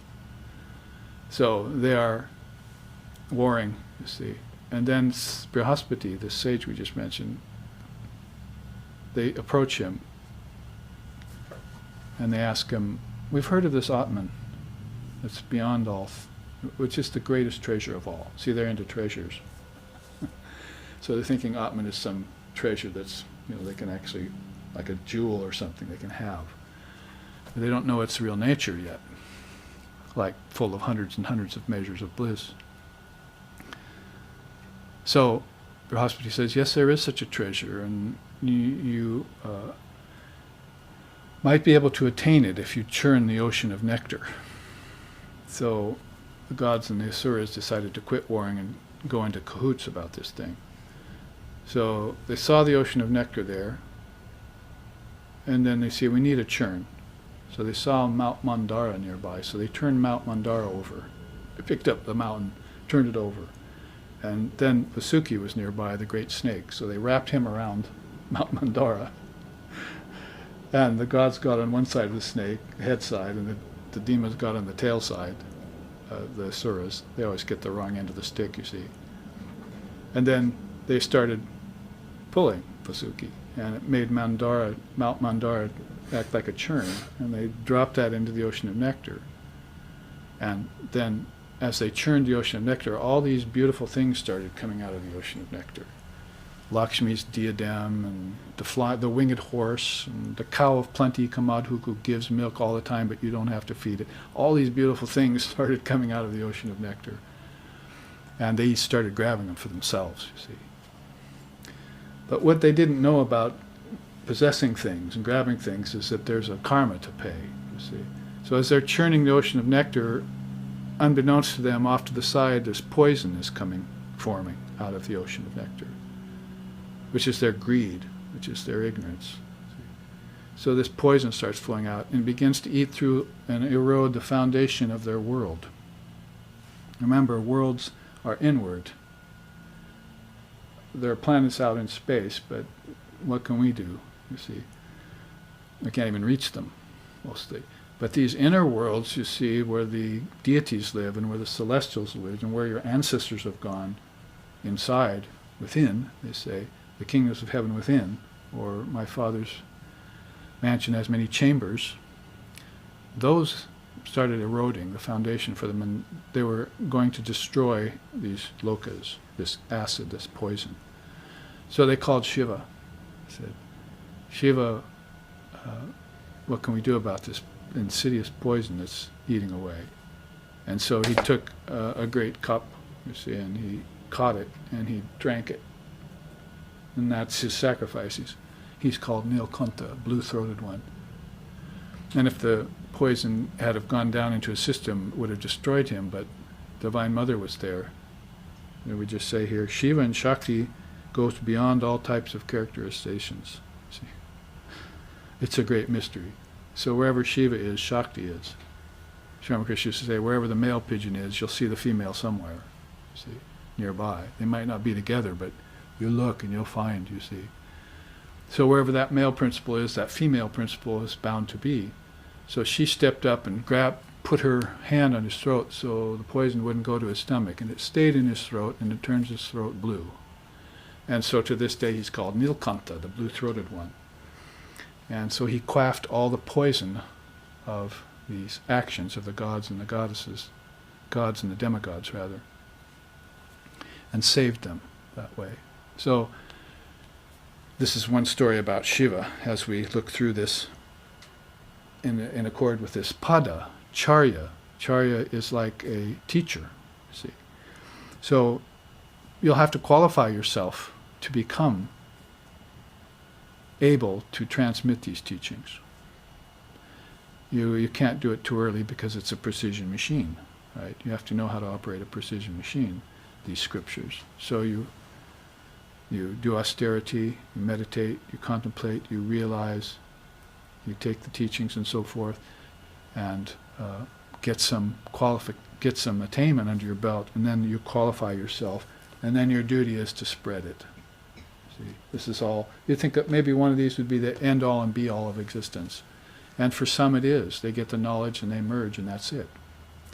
They'll never come back to earth again, with all its suffering, all its misery, with its fair faces and false hearts, with its empty, substanceless attainments and possessions and riches. You're not storing up your treasures here, so you're just creating karma by them. So they would just go away, but others would qualify themselves, and their duty would be then to come and give you those teachings. They want to wake you up, like they woke up, like their teachers woke them up. And that's called a transmission. We talked about it yesterday. From guru to disciple, that disciple qualifies himself, becomes a teacher, passes it on to other students, like Christ did to the 12 apostles. I'll make you fishers of men, he said. So each of them had to qualify themselves to understand his message. It's actually questionable whether they did really understand Christ. It's very hard to understand a soul like that. Kriyapada is the last, and then we'll take our break.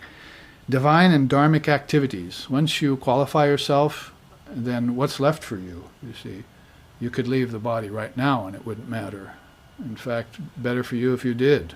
Just go to the kingdoms of heaven within, or merge yourself in Brahman, into that hundreds and thousands of measures of bliss, you see, that you have waiting for you. This bliss is then your very nature. But instead you decide to enter into dharmic activities or divine activities. You decide to stay around as a living, liberated soul. What's that word in Vedanta? Living, liberated soul. Huh? In Buddhism, it would be a bodhisattva. That would be the jiva who has the Atman in him, but he hasn't necessarily recognized it yet. But close. That would be jivan mukti.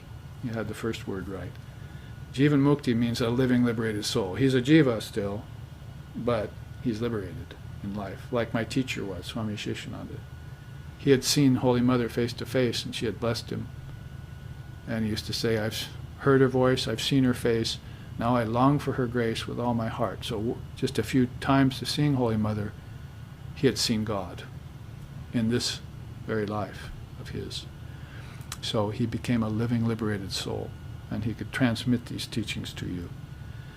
And then, if you were so inclined, you would turn around and transmit them to others. And we'll continue with this Vedantic transmission after our break. So let's take 15 minutes here. In the meantime, the live streaming audience can see this chart while we break for some refreshment and some exercise to wake yourself up for the next hour. We have another hour left of this class in San Francisco.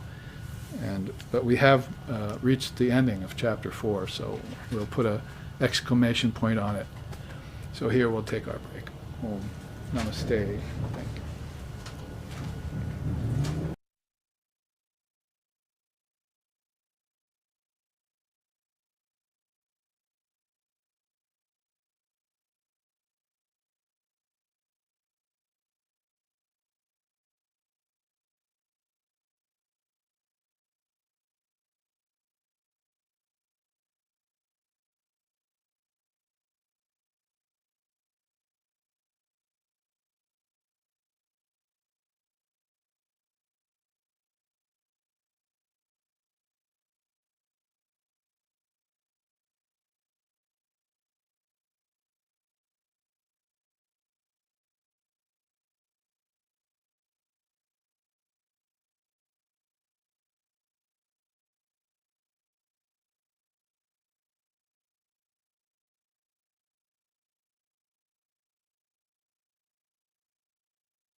We are back for our second half of the second class of this weekend's classes in San Francisco on the Shvetashvatara Upanishad.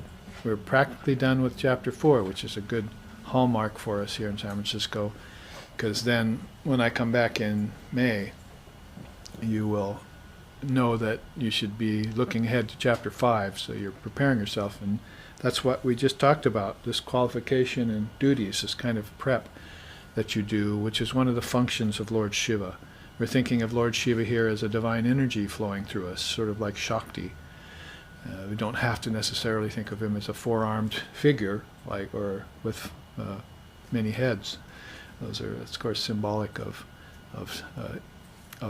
many powers of God, many hands, many legs, sort of like that chapter in the Gita we just talked about, where Krishna reveals himself with thousands of mouths and thousands of eyes and thousands of arms, and the whole conflagration of the battle flowing into his many mouths, his rivers of blood with elephants in it and chariots and dead soldiers, and a very ferocious vision that Krishna grants to Arjuna of the cosmic form of the Lord. And Shiva has his cosmic form too. In terms of Krishna, you would correlate that with Lord Vishnu, that is the second of the Trinity. Shiva would correlate with the third of the Trinity, Brahma, Vishnu, and Shiva. So this is one of the distinctions that is being clarified in the fourth chapter of the Shvetashvatara Upanishad, that there is an ultimate reality, and then there is its expression, its divine expression. So Brahman with an N and Brahma without the N are those two. Brahman is the nameless, formless, divine, absolute reality, or pure consciousness, or pure awareness. And the Lord Brahma would be that energy, that firstborn, they call him, the firstborn.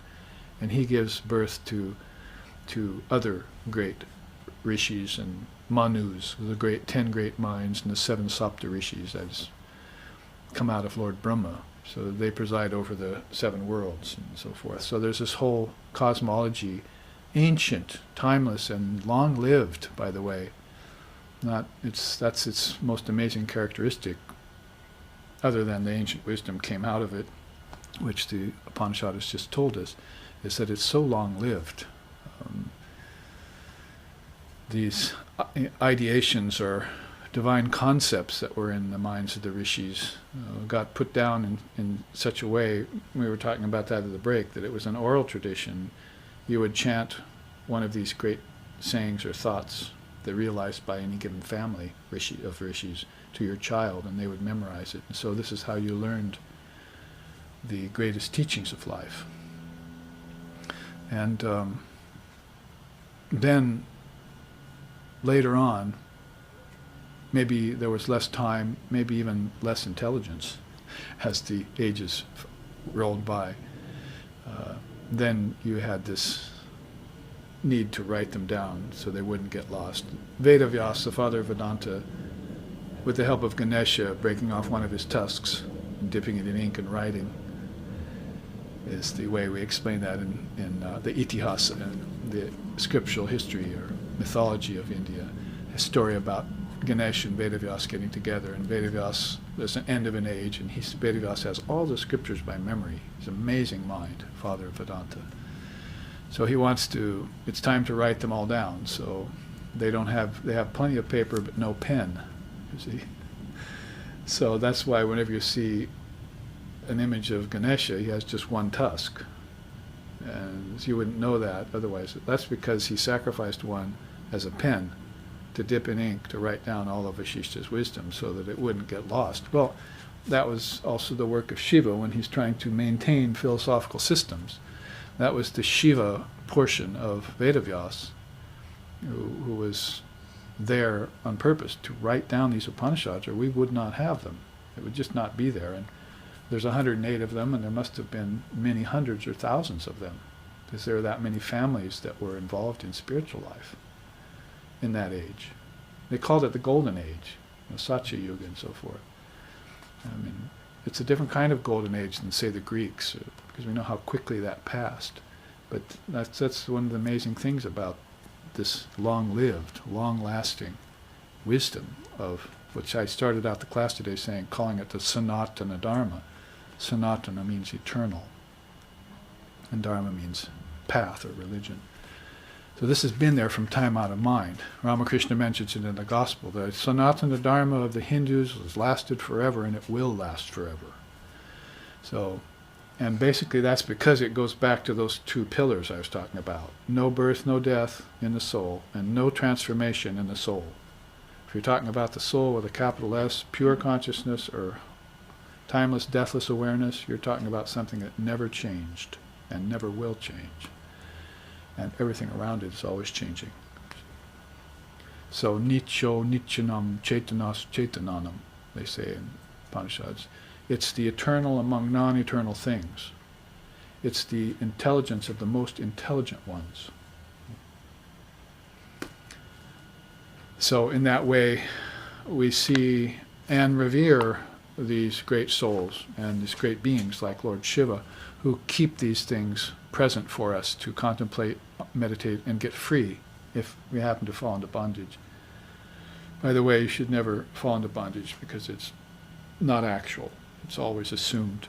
You're never bound, you're always free. That's called ever free, never bound. And that was Vivekananda's way of saying it to us when he came. I named one of my musical CDs that, Ever Free, Never Bound. So the music on it, first one starts out with joy, joyous, bliss. And next one is about the Divine Mother and so forth. So you have these eternal axioms that are finding a way through certain channels, right? Different nadis, different nerve passages that are within you, that lead you into deep sleep, into dream tonight, that lead your soul after death into other worlds, or that lead you straight to Brahman so you can merge, if that be your preference. You should have that option. I can come back to form free, or I can just never come back to form again. Like Lord Buddha said, I'm gone and gone forever. So those are the two options. You shouldn't have any other option than that open to you. You should close that nadi, that descending nerve channel that says, I have to come back to earth out of desire. I have to come back to earth out of karma, pay karma. I have to come down to earth to satisfy my ancestors. Close those off. See? Snap the chains of bondage and remain always free. So that if you do come back, then you come back as a Jiva Mukti. Because you are Jivatman, you are the Jiva that has the Atman in it, but you're just not aware of that yet. Like we said yesterday, the musk deer smells that beautiful scent on the wind, but it doesn't know where it's coming from. It means it doesn't know it's coming from its own navel.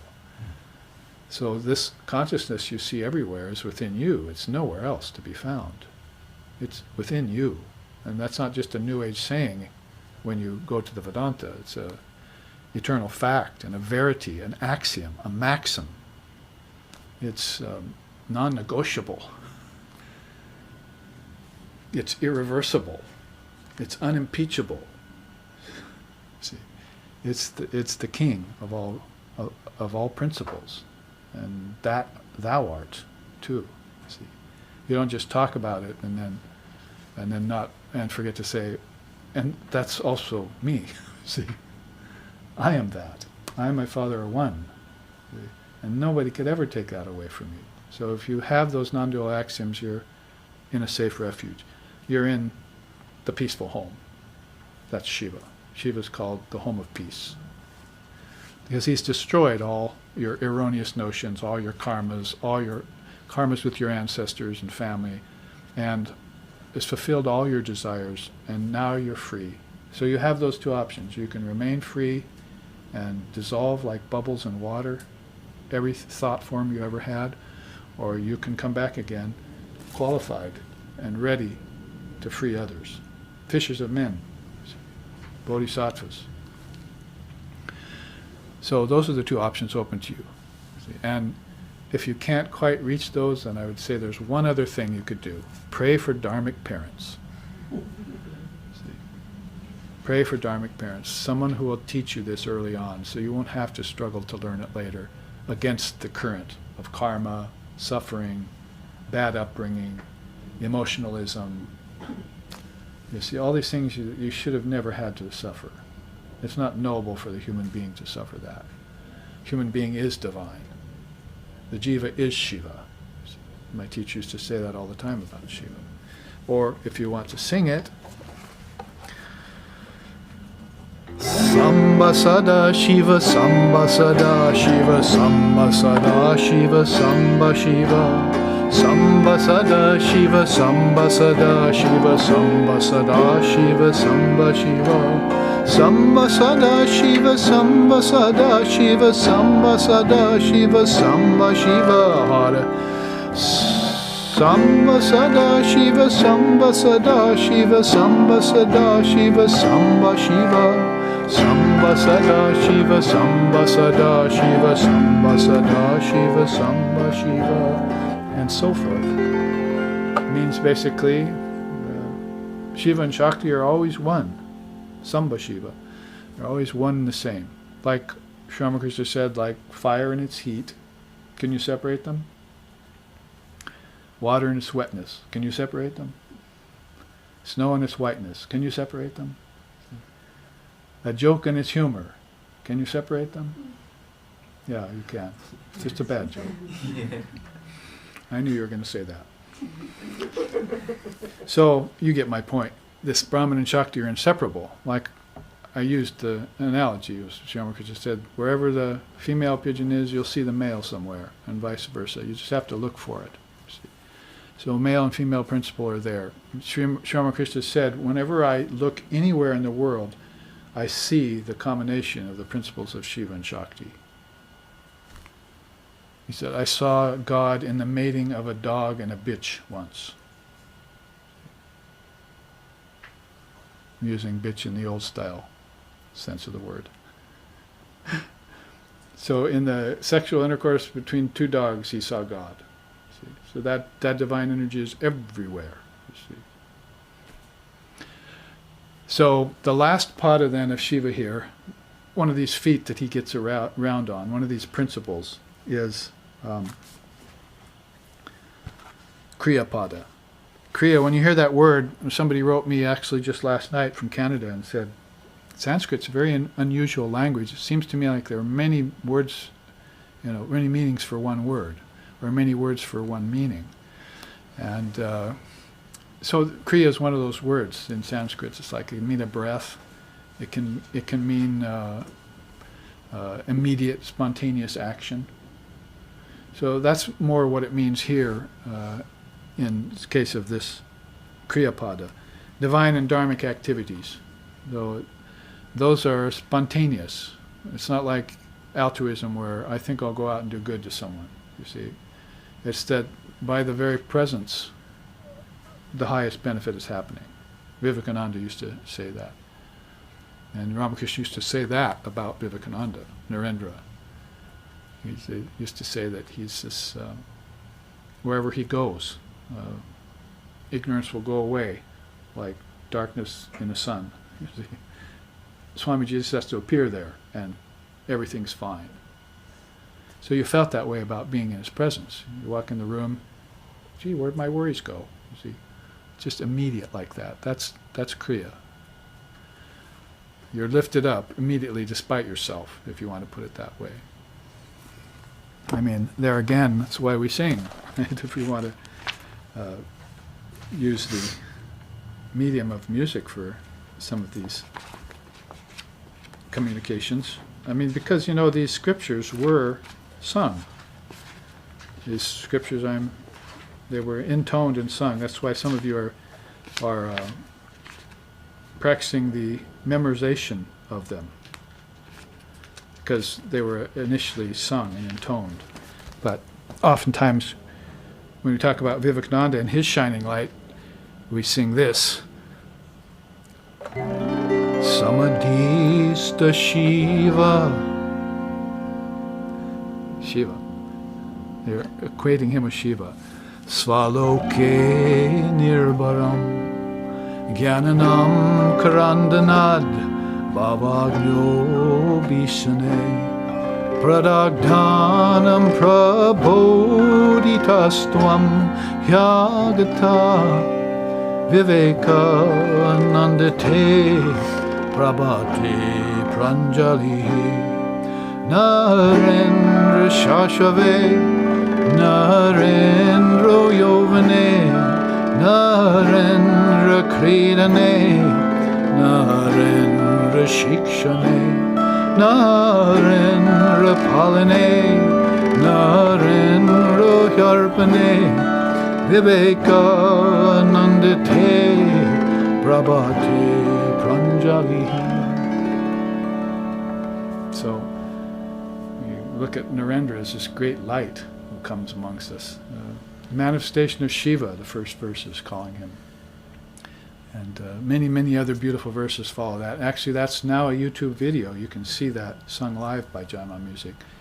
If you look at YouTube videos in SRV, the whole 14 or 15 minutes of it, whatever it is, with all the verses and many, many beautiful pictures of Vivekananda in color that have been colorized from the ancient pictures we took of him.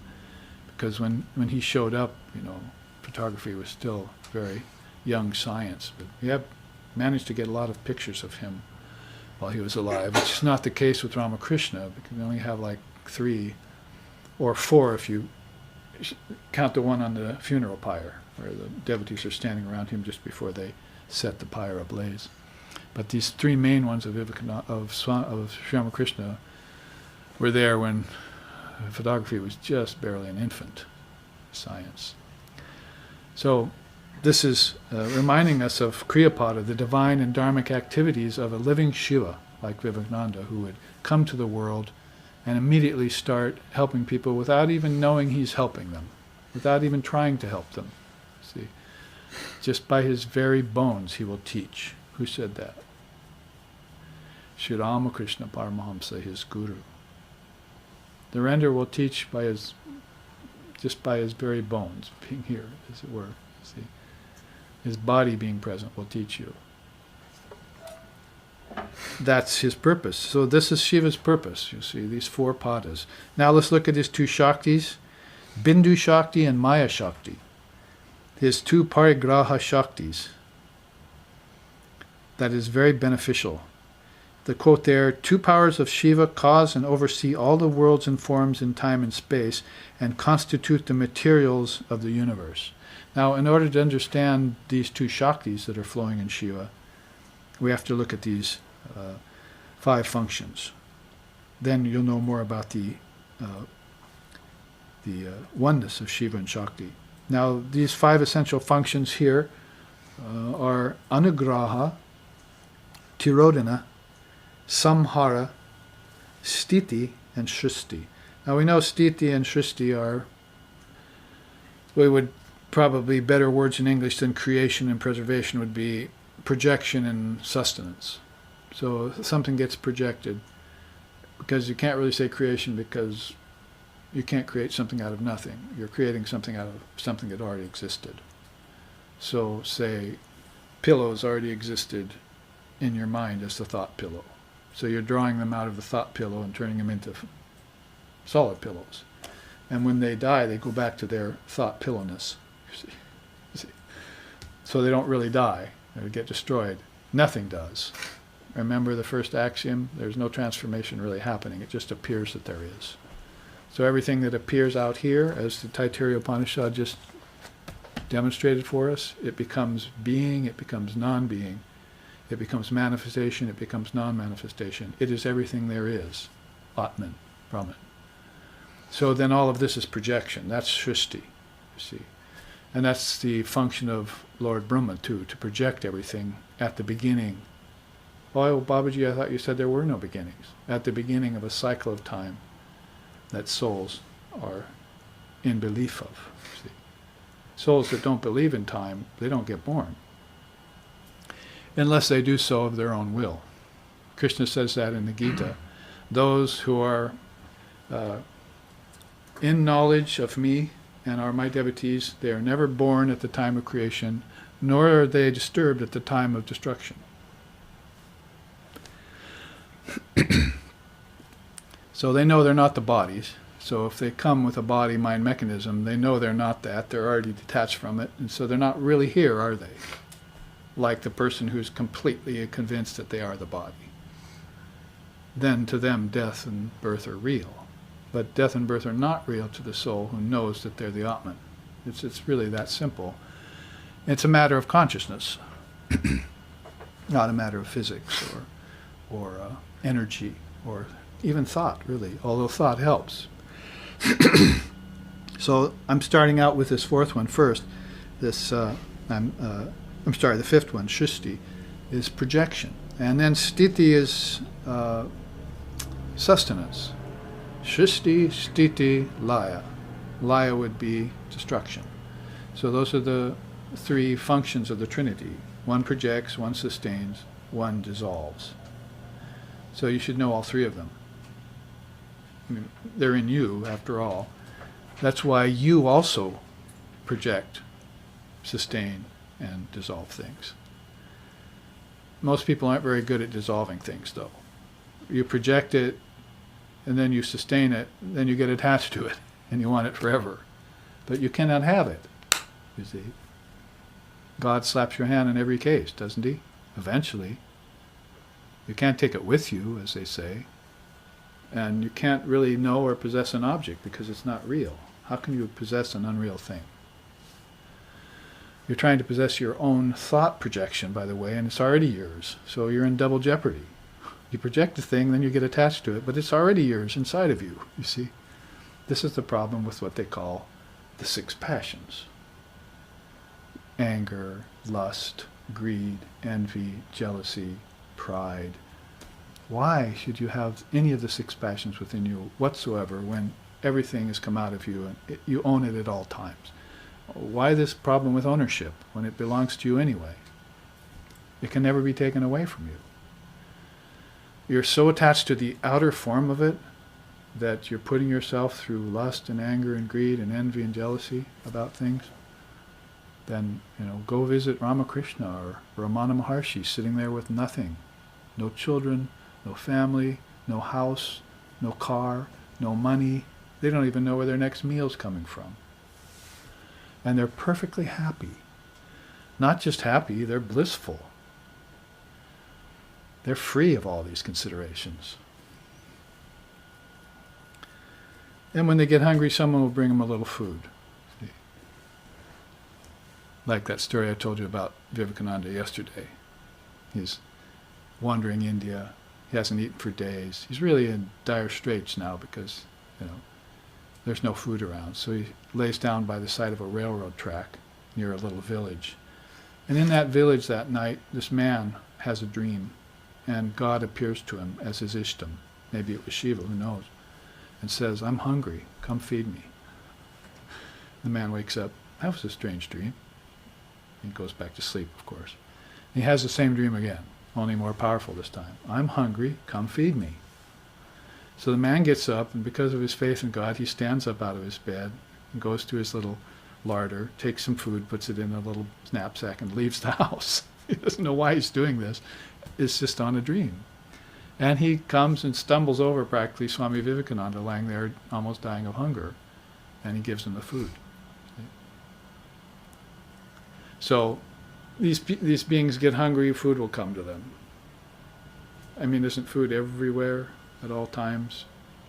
Wherever there's good people, there's food. Food is the foundation for spiritual life, if you look at the tantric systems. That's why you pray over it and bless it and make sure it's pure. Because you ingest impure food, then your blood becomes impure. If your blood becomes impure, your mind becomes impure. So it's just common sense, not even a spiritual teaching, really. And so, what's this world having you do? Eating on the run, fast food, various problems with food. So don't violate the laws of food and you'll be fine. So explaining Shrishti and Sthiti first, we're going from bottom up. Samhara is dissolution. That's where you would maybe use the word Laya. Shrishti, Sthiti, Laya is creation, preservation, and destruction, but I tend to replace those words with projection, sustenance, and withdrawal. is better. So samhara is withdrawal of everything. As I was saying, easy. Withdraw it all, like dissolve it in like bubbles in water at the end of every day.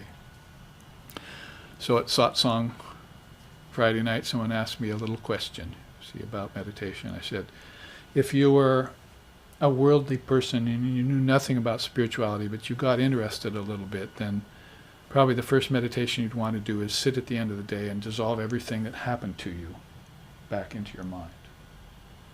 By not doing this, then insults become on the increase, you see. And praise flatters your ego and inflates it. Whatever happened to you that day was unreal. So you sit and you level the playing field of your mind.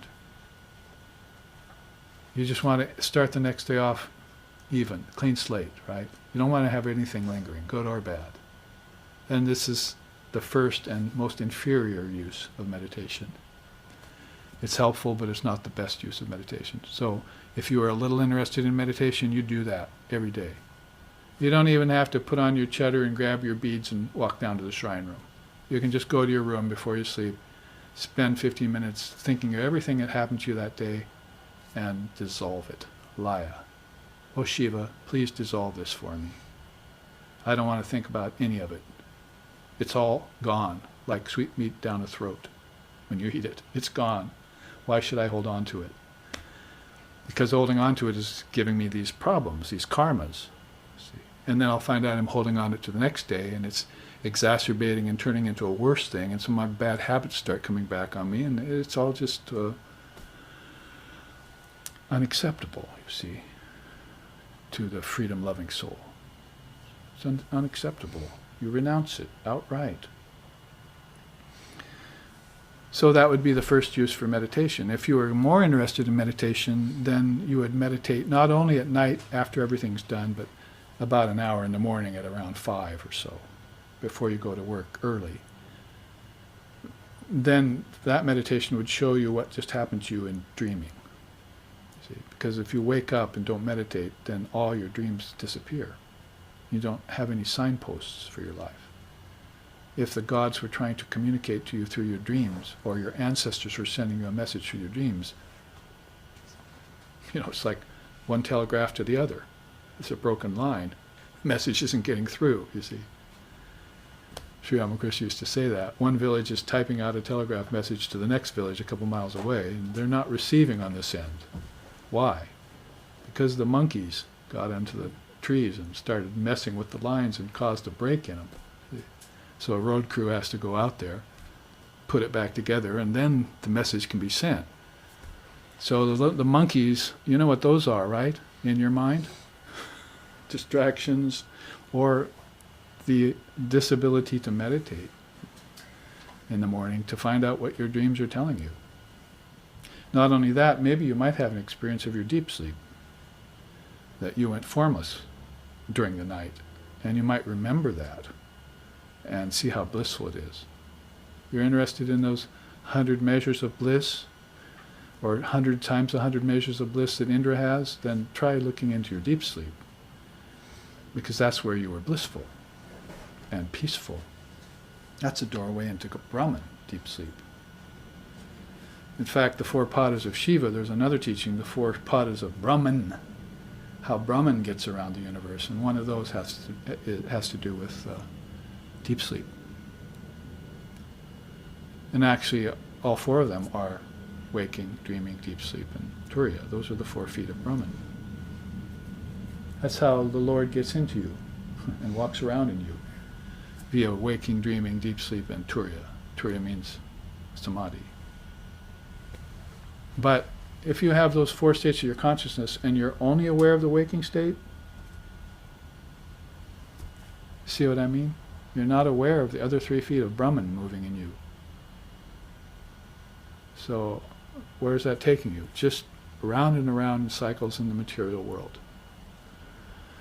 So open up your dream state, open up your deep sleep state. This would be the use, the utility of meditating in the morning. See what they're trying to tell me here. We might be getting a message straight from God, you see, like the Blues Brothers. I'm on a mission from God. He wants me to go on a mission. And you're missing it from the little monkeys of non-meditation messing with your lines, with your nadis, you see, causing little knots in them. Granthis are called. So nothing can get through. Some monkeys don't just break them, they tie them in knots. And then energy's trying to get through and it's not getting anywhere. You see, it's blocked. Like most of the roads today. Blocked by construction crews who don't seem to be fixing anything. Just go out in the streets of San Francisco here, year after year. See the same mess. Well, let's dissolve it all then, you see. Samhara, or Laya, let's dissolve it all. Let's ask Shiva to dissolve everything at the end of each day. And then meditate on our states of our consciousness, and then meet God face to face. When Mahatma Gandhi said, if you see Sri Ramakrishna, you see God face to face. Sri Aurobindo said a similar thing about him. So these great souls have all looked at this amazing soul who came, who in just 150 years has created 5 million devotees without lifting a finger. Last night we did the puja for Ramakrishna, you see, and I said, well, we're only 8 or 10 people here, but remember you have 5 million people worshiping with you right now. Whenever you're sitting to worship, even if you worship alone, 5 million people are behind you. That's a lot of people, a lot of soul power. And these aren't just ordinary people. It's not like 5 million people belonging to the, tennis club. So, see around. These belong to a different kind of. This is Club Vid, if you were talking about. Vid means knowledge of God. So you've got a lot of force behind you, a lot of support. Why are you so attached to the form? You don't have to see all 5 million every day. And 8 be enough for you? I mean, that only happens rarely when I come. And you're all off on your own, so you must be individual Shivas walking around and Shaktis walking around. God, man is God, mankind is God walking around on 2 legs. That's how Vivekananda put it. But he has to realize that fact. Can't leave it unrealized or it's not true. So he has to prove it to himself. And if you prove it to yourself, you prove it to others. Like Vivekananda did. Then they'll write songs about you, sing them. Passed away in 19 whatever, 02, 03, 04 or something. 02. Yeah. So it hasn't been long since he's been here. It's over 100 years, so, and they're writing songs about him already, and singing him, and worshiping him. So, he is a very good example of Shiva, how he destroyed the ignorance. He used to say, darkness cannot exist around a sun, so meditate on the sun. And didn't we just read that in the Taittiriya Upanishad? That same bliss that is in the realized soul, who has hundreds and hundreds of measures of bliss, is the same bliss that's there in the sun. That's a good one to meditate on. Now the other 2 essential functions of Shiva, there are many functions to Shiva, but the essential ones are Tirodhana and Anugraha. In Tantra, which this is really, Shiva is really a tantric deity. In fact, when you talk about deities, you're mostly talking about Tantra. And when you talk about the non-dual Brahman, you're talking Vedanta. So it's kind of a general distinction you can make. But these are very interesting. Tirodhana is self-limitation. This is a solution for those of you who don't accept or are having problem with the doctrine of original sin. If you can't accept it. Like Vivekananda used to say, you'd come here and you'd say, liable of liable, it's the worst sin to call another a sinner. You are divine. And that's how Vedanta starts off. Mankind's soul is divine by nature. And it never changed. It wasn't like it fell from grace. It dreamed itself away from grace, maybe. but it can dream itself back and be free of all dreams. You can fall, but still be the same as you always are, right? Doesn't your mind change all the time, but your mind is still your mind? See? Still your mind. Well, it's even more true about the soul, Atman, is that it's unchangeable. It's present at all times. It's in everything. It permeates everything, Sri Ramakrishna said, like sugar, like sweetness in sugarcane juice. Permeates. All pervasive is the word. So back to this idea of original sin, the Shaivites, the Tantrasists, the worshippers of Shiva, the Tantrasists would rather look at all problems as self-limitation. You see. In other words, you brought them here on purpose. They're not black marks on your soul. You're taking them on purpose. And you take them on purpose because you veil your vision of God. And when you veil your vision of God and you grow, and those fall off, those self-limitations you took on, you get more and more vision of Shiva, see, as you grow. So it's self-limitation. It's like putting veil over your own face. Sri Ramakrishna used to do that. He'd lift up a towel in front of the devotees. He'd say, now you see me, now you don't. You see, that's self-limitation. No, the veil, the towel isn't real.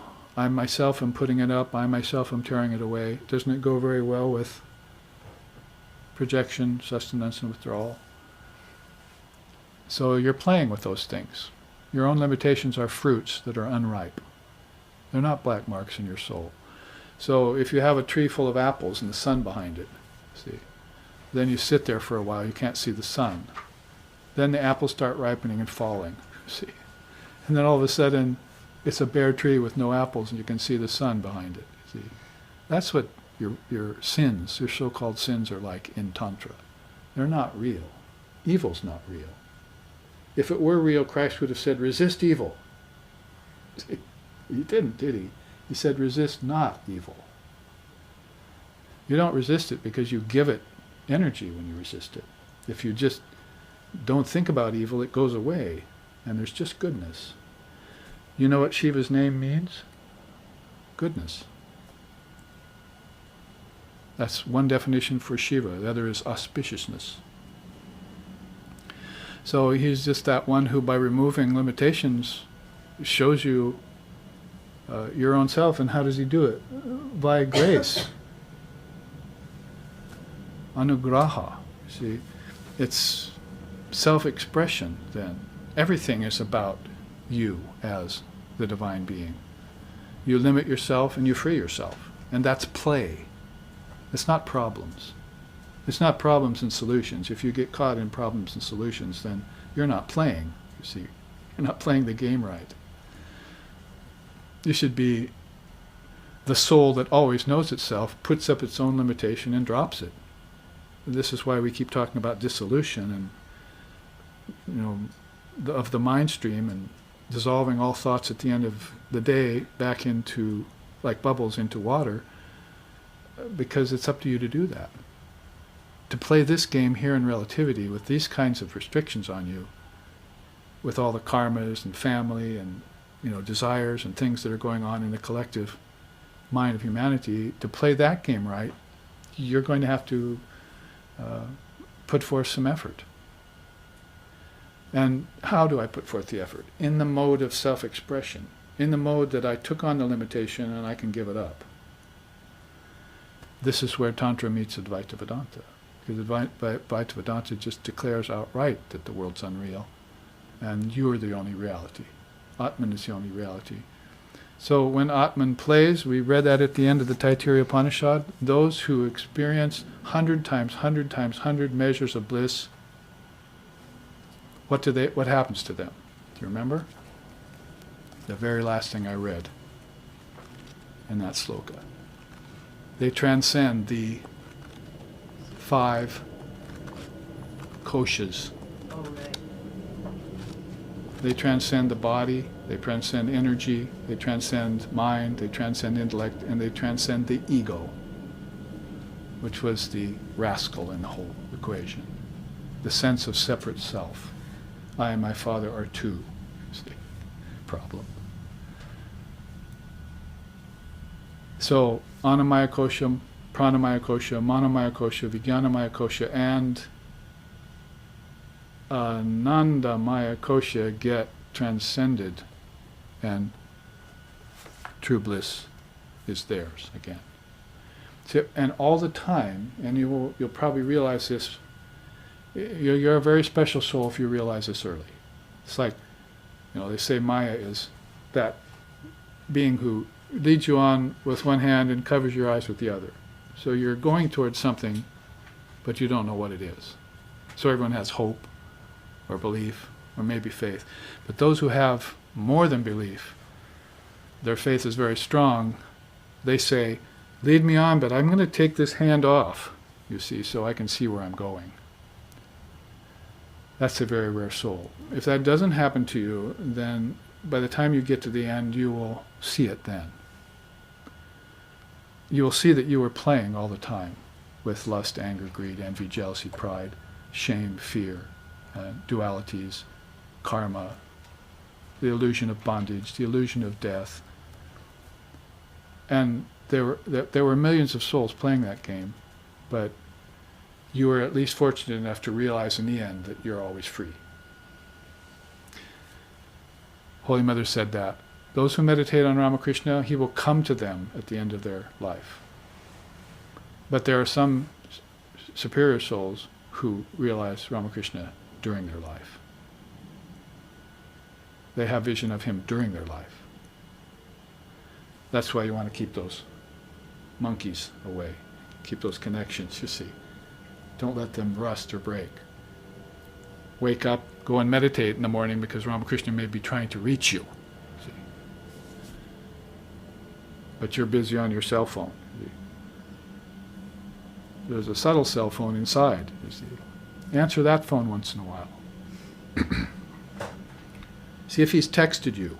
See, you are Brahman. You see, or when you die, I will come get you, and you'll take you to Ramakrishna Loka. Oh boy! See? So you'll get a little premonition of what's in store for you. You see? And that's tearing off the veil early. You see? Some souls are so strong as to be able to do that. So these three are fairly well taught in the tradition. Creation, preservation, destruction, or like I say, I like to call them projection, sustenance, and withdrawal, or dissolution. But these two are very particular or peculiar to Tantra, rather than Vedanta. They're talking about these self-limitations in you being something that you took on yourself and that you can get rid of. You took them on before this body was born. And then when you get in to the body, the next body, you have planned for yourself when they're going to disappear. You ever had that feeling that you've set everything up in your life already, and then you set it up as a surprise to yourself, and then when it happens to you, you're happy, you see. And maybe you call it the grace of God or whatever, but actually you set that up for yourself. You set up a meeting with your husband, your wife. You set up, certain things that were going to happen to you in your work. You set up certain, if you of the mind, you've set up certain fruits of spiritual life that are going to ripen at that time. But you don't really know that till they come and go, you see. I've often told you, or sometimes tell you, the story of a friend of mine who had a dream. A seer appeared to him in the dream, with a beard and everything, with full makeup, and told him everything that was going to happen, told him 5 great things that were going to happen in his life. And then when he woke up, this friend of mine, he had forgotten them all. He remembered the dream, but he'd forgotten the 5 things. And then he would call me like every year or two and say, remember that dream I had? Yeah, one of those things just happened to me and I remembered it. And I think I was about on the 3rd one when I lost contact with him and haven't heard from him since. The 3rd thing that the sage told him in the dream had actually happened, but he couldn't remember them, you see. This is this kind of forgetfulness or surprise that you yourself have planted for yourself in life. And, there is the possibility, probably the probability, that you may plant something for yourself and forget to uncover it. See? That is, you put so many problems in the way, and so many blockages, and so many misconnections, that you had some beautiful things planned for yourself, and they're not happening. Or they happened and you missed them. So this is why you keep vigil, spiritual vigil all the time. It's very important, and you can't let the world encroach on it. Job, school. And this is why Einstein said, hurry up and get your schooling over and then get a real education. Your real education is out there in life, and I would say particularly in spiritual life. Those are where you hid all those beautiful things that are in you. And you want to come upon them and surprise yourself. Now in the case of a seer, he doesn't play like that. You have to know that about the avatars and the realized souls. They don't want to play anymore. They don't want to surprise. They just want to be the Atman, and that's plain and simple. The bliss of God is theirs. They want to enjoy it at all times, uninterrupted, unalloyed. And they found it, they kept it, and they stayed that way. Playing is over for them. Like Gaudapada says in the Karika, in the Mandukya Upanishad, he says, many people think of God as this and that, his grace, his expression, his play, the lila. The non-dualists don't think about that. We don't prefer. Why would God play when God has everything already? Basically, why would he want to play with it? So they don't believe in lila. Lila is a very beautiful principle in Tantra, and many people like that expression when they hear it. Oh, that's a good explanation for why all this is happening, you see. As a philosophical explanation, it's very good. But as an end result, you're not going to find the seers playing. In fact, they think this suffering in the world, although it's unreal, is real to those who are going through it. See, so that's why they will come back and get crucified or get poisoned or get cancer of the throat. They'll forbear all this because they know they're not the body, so that they can help you wake up from all dreams and give up this penchant of playing. You know what happens to school children after recess? Do they continue playing? They go learn. It's back to the classroom for you, till you learn your final lesson and graduate. So this is, anyway, some of what's in my mind about these 5 beautiful, essential functions of Shiva, especially these last 2, self-limitation and self-expression. These 2 are good to meditate on in the sense of what I've just related to you as tantric principles, because they're different than original sin and the grace of God. They're different in tone and tenor. They'll give you something more to add to the principles of original sin and the grace of God. You'll see them maybe in a different way then. Like Sri Ramakrishna, famous saying, the grace of God is a wind that's always blowing, but you have to raise your sail. See? Isn't it? The grace of God, the wind of the grace of God is always blowing, but you have to raise your sail to catch it. So that's that effort you have to make to keep the playing field clear, keep the nadis, there's no word in English for it, the subtle nerves open, see, the channels flowing, the Shakti alive and flowing through you. That's your duty, see, and you have to qualify yourself for it. So this is how these work together with these, and how these 2 Shaktis are helping you with that. When Shiva, who is rather immobile himself, wants to do something, he'll have his 2 Shaktis come at you, see, and help you with it. Maya Shakti will help you out of delusion. Bindu Shakti will help you become one-pointed. Bindu means this, see, third eye. So you must get out of Maya and see your true nature.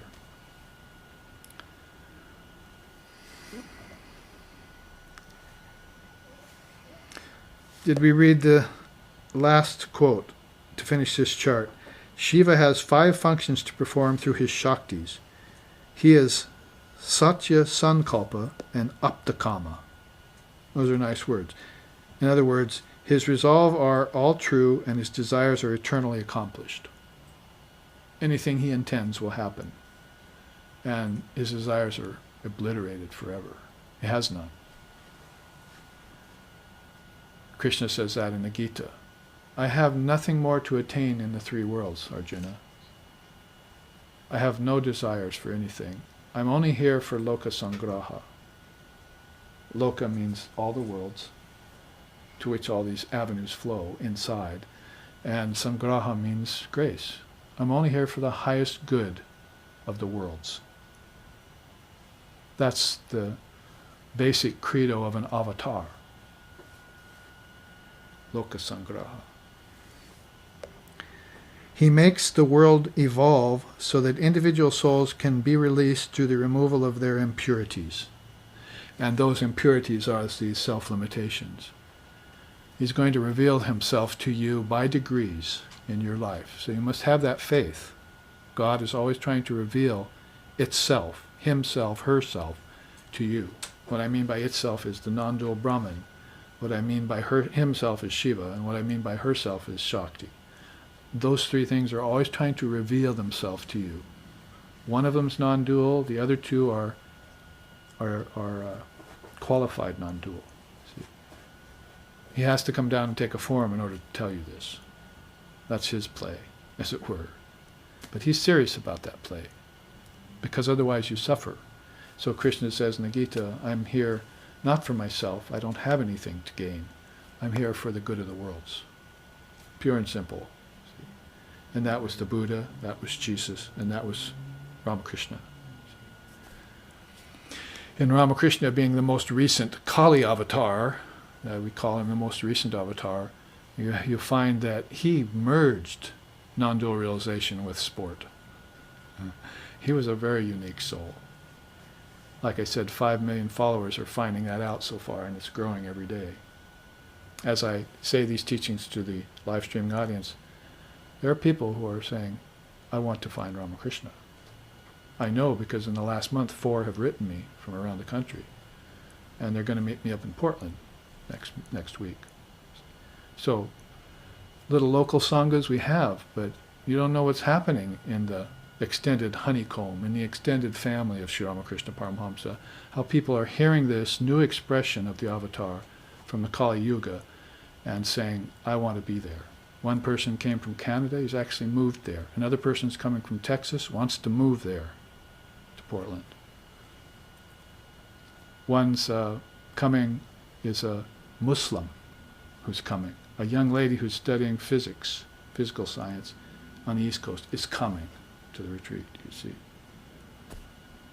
So this is happening slowly, surely, and this is how 5 million becomes 15 million and so forth, until Ramakrishna is a wave that washes over the entire world. Has that full incarnation ever come before? Not according to Vivekananda. Everyone in the past, including Jesus and Buddha, were partial incarnations. This is the full incarnation. That's according to Swamiji. I just read it today in his own words. In fact, somebody sent me a question about it. What does he mean by that?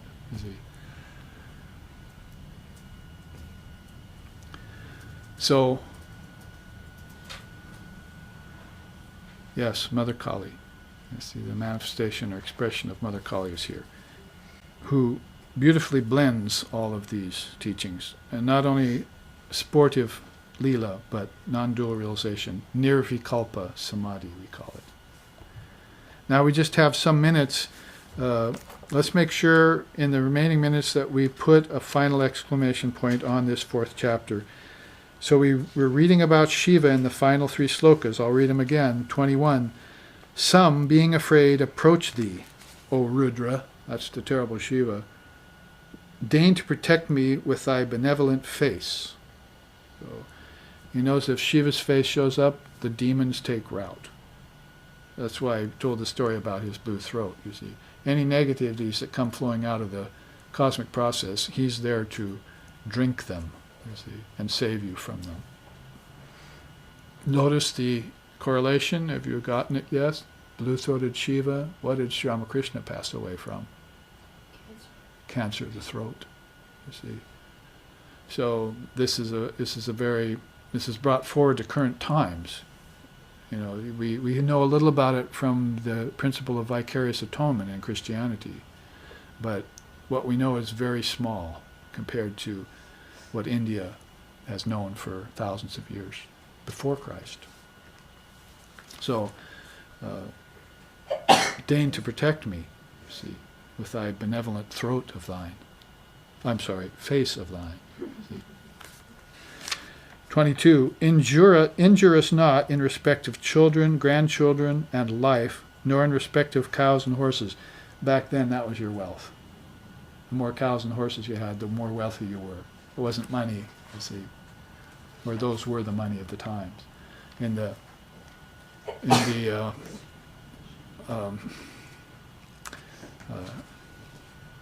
Chandogya Upanishad, Yajurveda is there. It's a great Rishi, and he's asked to give some teachings to a king. So he goes to the king. The kings really respect the rishis in India. They want the rishis to come into their palace and teach them, because they know the palace is unreal and the wealth is unreal, and they're just biding time. So they want the holy men to come in and teach them. So the king invites Yajurveda, asks him a bunch of questions. You'll read this in the Upanishad. And every time Yajurveda answers the question, the king likes it, and every time he bestows 100 cows on him. So Yajurveda walked in, 10 cows or something, walks out with like 1,000. So you'll find it right there in the slokas. Thank you for elucidating on that question with your beautiful answer. I bestow upon you 100 cows. Then the next time, I bestow upon you another 100 cows. So this was their wealth. So injure us not in respect to cows and horses. See, this is how we make our living, and this is how we give to others. The cow is a symbol of giving in India. You probably know that. That's why it's sacred. It gives, gives, and gives, and gives everything, even in the materialistic West, right down to its flesh. And yet it asks for nothing. It grazes freely off the field. It fertilizes for us. There's just endless things which the cow does. And people laugh at Gandhi because he loved cows. Well, laugh it off while you're getting cancer from eating its meat. And getting karma from injuring it. You see, laugh it off. So the cow is a symbol for giving.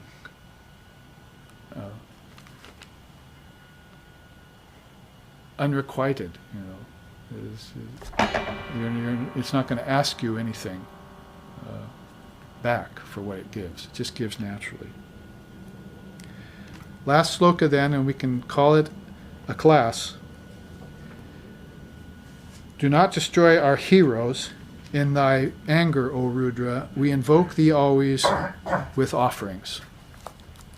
So, with that final sloka, 22, chapter 4, we have finished the 4th chapter of Shvetashvatara.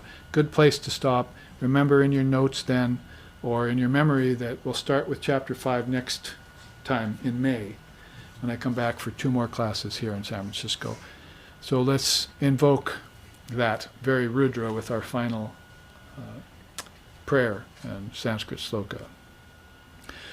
Om Tatsnayo, Om Tatsnayo Ravrini Mahe Gatung Yagyaya Gatung Ye Nupataye Daivi Svastarastu Naha Svastir Manusebhyaha Urdhvam Jagatu Pesajam Sangno Astu Dvipade Sang Chatushpate Om Shanti Shanti Shanti.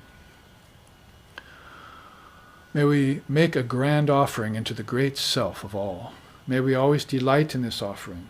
May we always revere the Lord and Mother of all sacrifices. May divine blessings be upon us. May peace be unto the entire human race. May healing, well-being, and prosperity then also abide among us. Om peace, peace, peace. May peace be unto us. May peace be unto all. Om Hare Om.